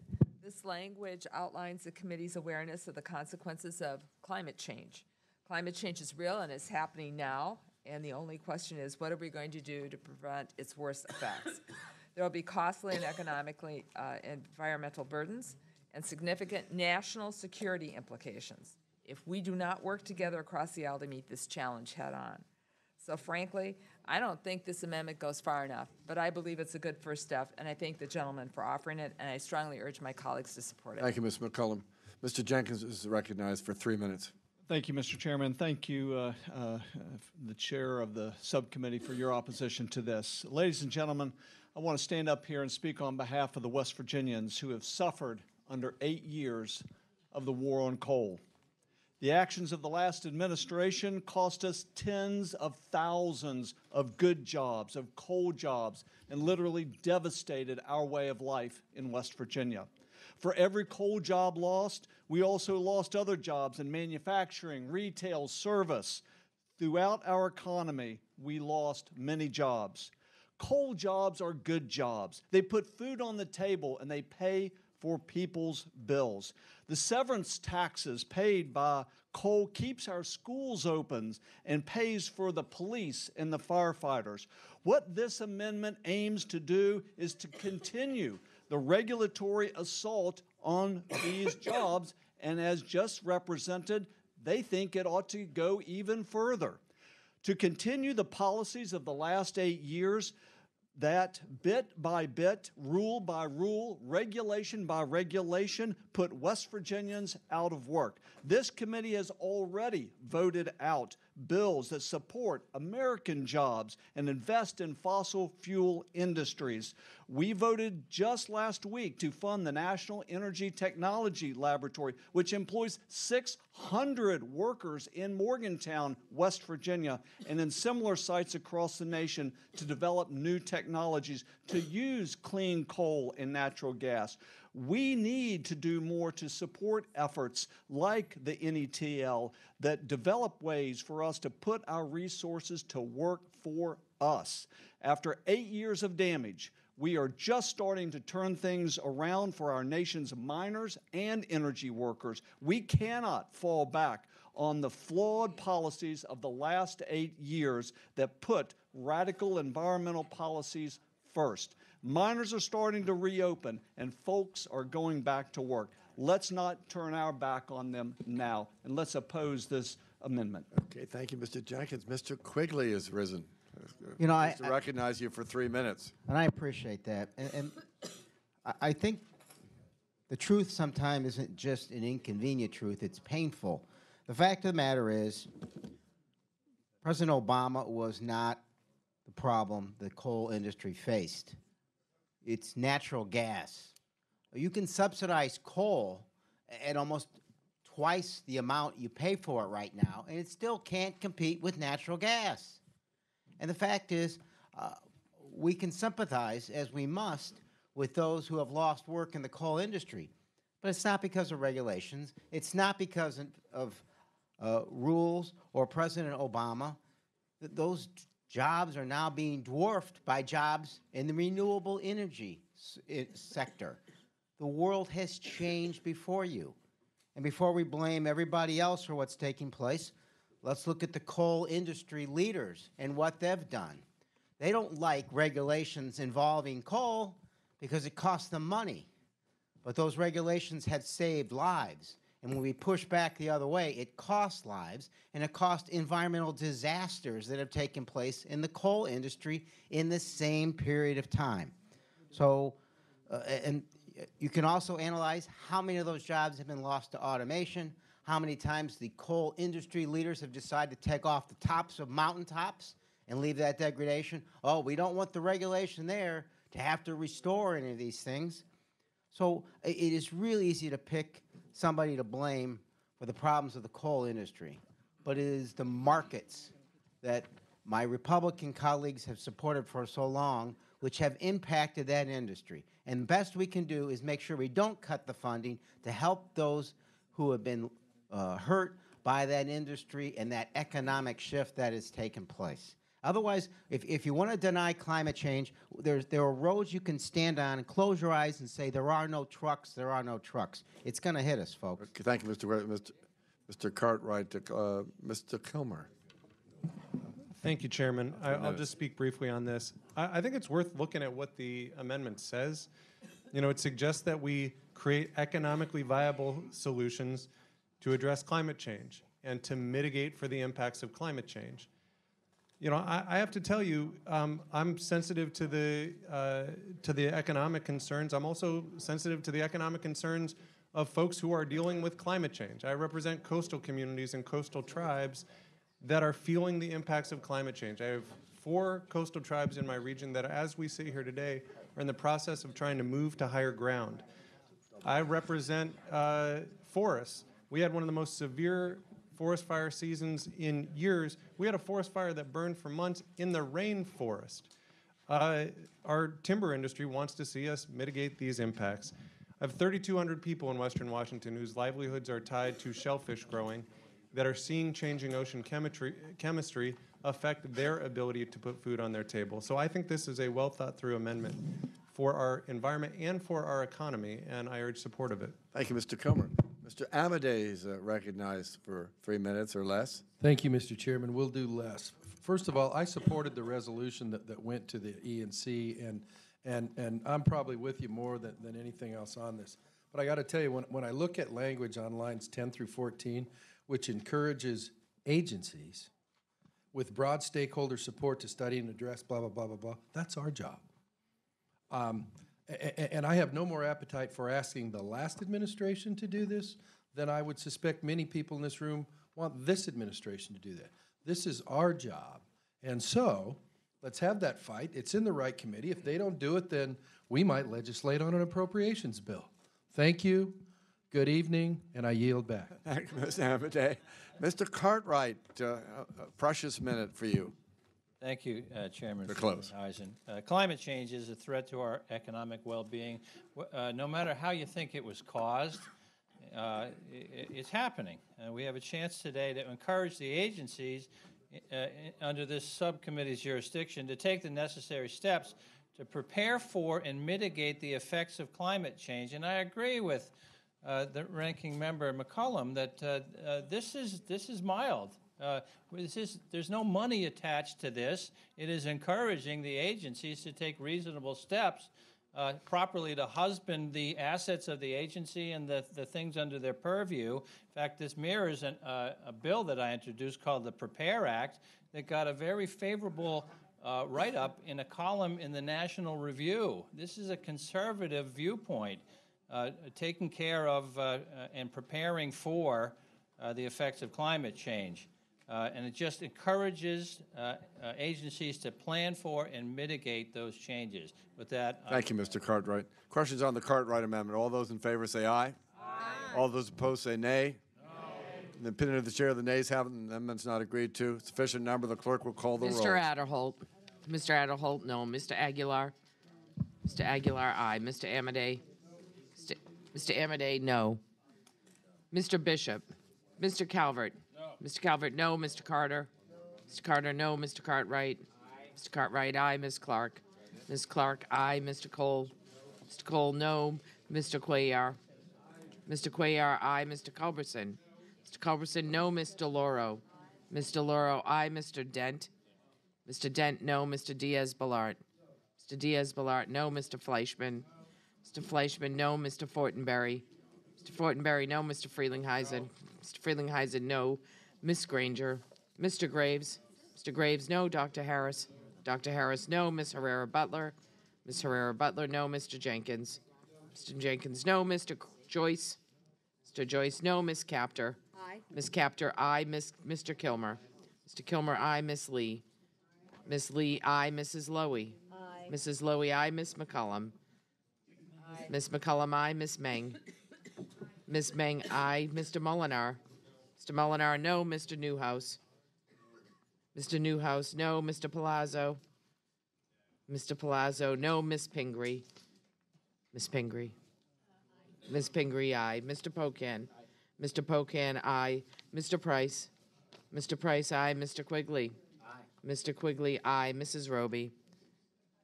Mrs. Roby, no. Mr. Rogers. Mr. Rogers, no. Mr. Rooney. Mr. Rooney, no. Ms. Roybal Allard. Aye. Ms. Roybal Allard, aye. Mr. Ruppersberger. Aye. Mr. Ruppersberger, aye. Mr. Ryan. Aye. Mr. Ryan, aye. Mr. Serrano. Aye. Mr. Serrano, aye. Mr. Simpson. Mr. Simpson, no. Mr. Stewart. Mr. Stewart, no. Mr. Taylor. Mr. Taylor, no. Mr. Valadeo. Mr. Valadeo, no. Mr. Visklowski. Aye. Mr. Visklowski, aye. Ms. Wasserman Schultz. Ms. Wasserman Schultz, aye. Mr. Womack. Mr. Womack, no. Mr. Yoder. Mr. Yoder, no. Mr. Young. Are there Young, members? no. Are there members who wish to record their vote or change their votes? Seeing none, the clerk will tally.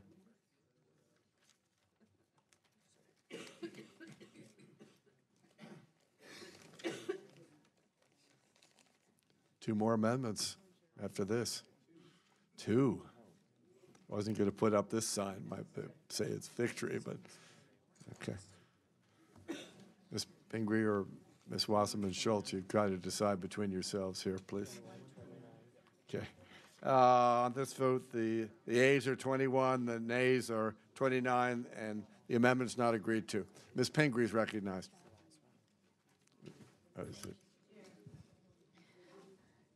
I have an amendment at the desk. Will read. Please dispense Unanimous with the reading. consent, considered read. It is very possible this is the last amendment of the evening. Well, congratulations. I understand it is. That's floor is yours for 3 minutes or It'd be less. worth something, right? My amendment would use report language to call attention to the issue recently decided by the U.S. Court of Appeals for the D.C. Circuit regarding the use of the Administrative Procedures Act and the so-called methane rule. As many of you know, the new administration and leadership at the EPA has been working on a reversal of the methane emissions rule that was put into place last year. The EPA had directed a 90-day stay on enforcement of the regulation and later extended this to 2 years. The Court of Appeals for the D.C. Circuit found that the EPA did not have the authority to conduct this stay under the Clean Water Act. For those of us in the room who hear from our constituents weekly, if not daily, about regulations and rules they would like to see changed, we know how important the rulemaking process is. Having your voice heard and your comments reviewed as a key part of how Americans interface with their government about policies that affect their lives and livelihoods, and in this case, their health. It's particularly important on regulations around the Clean Air Act because there are additional procedural requirements under the Clean Air Act that must be followed as well. Although many of us in this room oppose the administration's effort to change the methane rule at all, my report language is much more narrow. It would simply remind Administrator Pruitt of the very fact that there is an Administrative Procedure Act and other laws that EPA needs to follow.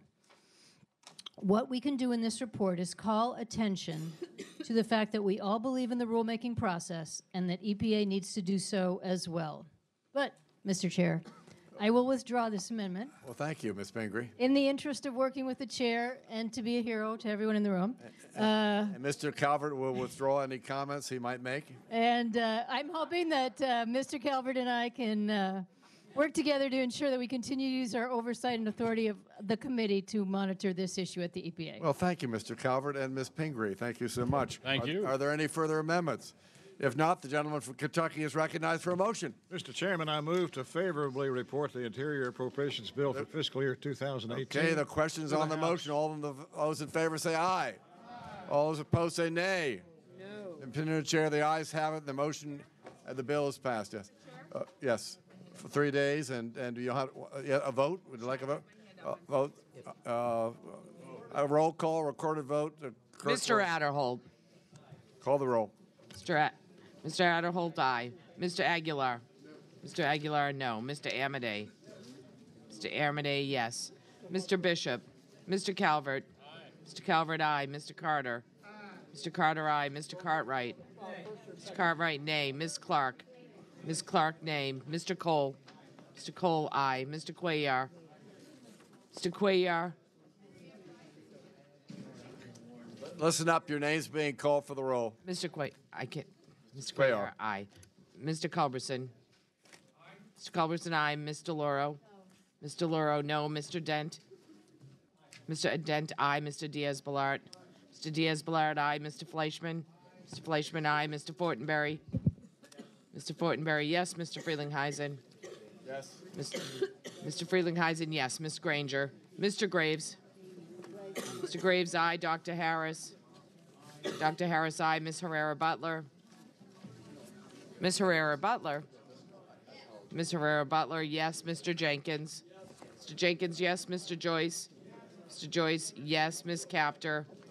No. Ms. Capter, no. Mr. Kilmer. Mr. Kilmer, no. Ms. Lee. Ms. Lee, no. Mrs. Lowy. Mrs. Lowy, no. Ms. McCullum. Ms. McCullum, no. Ms. Meng. Ms. Meng. Ms. Meng, no. Mr. Molinar. Mr. Molinar, yes. Mr. Newhouse. Listen up, please. Yes. Mr. Palazzo. Mr. Palazzo, yes. Ms. Pingree. Ms. Pingree, no. Mr. Pocan. Mr. Pocan, no. Mr. Price. Mr. Price, no. Mr. Quigley. Mr. Quigley, no. Mrs. Roby. Mrs. Roby, aye. Mr. Rogers. Mr. Rogers, yes. Mr. Rooney. That's it, right? Mr. Rooney, yes. Ms. Roybal Allard. No. Ms. Roybal Allard, no. Mr. Ryan. Oops, Mr. Rupesberger, sorry. Mr. Rupesberger, aye. Mr. Ryan. We don't have those candies in Ohio. Mr. Rupesberger. Mr. Rupesberger. Mr. Rupesberger, no. Mr. Ryan. You'll be buying dinner No. for everybody. Mr. Serrano. Mr. Serrano, no. Mr. Simpson. Listen up, Simpson, aye. please. Finish the roll call. Mr. Stewart. Mr. Stewart, aye. Mr. Taylor. Mr. Taylor, aye. Mr. Valadeo. Mr. Valadeo, aye. Mr. Visklosky. Mr. Visklosky, no. Ms. Wasserman Schultz. Ms. Wasserman Schultz, no. Mr. Womack. Mr. Womack, yes. Mr. Yoder. Mr. Yoder, yes. Mr. Young. Mr. Young, yes. Are there any members who wish to record their vote or change their vote? Mr. Bishop, how are you voting? Mr. Bishop. Mr. Bishop, nay. Anyone further? Both of you. Clerk will tally. We're trying to help us, so thank you. No, thank you. No, that's very kind of you. Do you know? Stewart. Yeah. What was that about? I said, you should thank everybody in the committee, and you're standing right now. Oh, I was going to say. I didn't On this vote, the yeas are 30, the nays are 21. The bill is passed. And I ask unanimous consent that the staff be given the authority to make technical and conforming changes to the items approved today without objection so ordered. There's no further business. The committee will stand adjourned, so recognized. Tomorrow will be a challenging day schedule as well, so listen up. 3 days agreed to. Challenging day tomorrow, schedule-wise. We expect the Budget Committee to be meeting. We can have some order, please. Expect the Budget Committee to be meeting. We're also coordinating with them so they can keep us moving as much as we possibly can. As a result, we've been moving up the startup time for the full committee. We'll get emails to you. Markup from 10 a.m. to 9:30 a.m. In addition, we'll be starting with the Labor, Health, and Human Services. Chairman Rogers was kind enough to accommodate Mr. Cole to let us start with his bill. I would also inform members that depending on how the day evolves, we may take up the postponed 302B's report at some point. Now, Rosa, this is all on TV here. We'll need to be a little more flexible tomorrow, and we'll endeavor to keep members informed. We're adjourned or recessed or whatever. Thank you very much.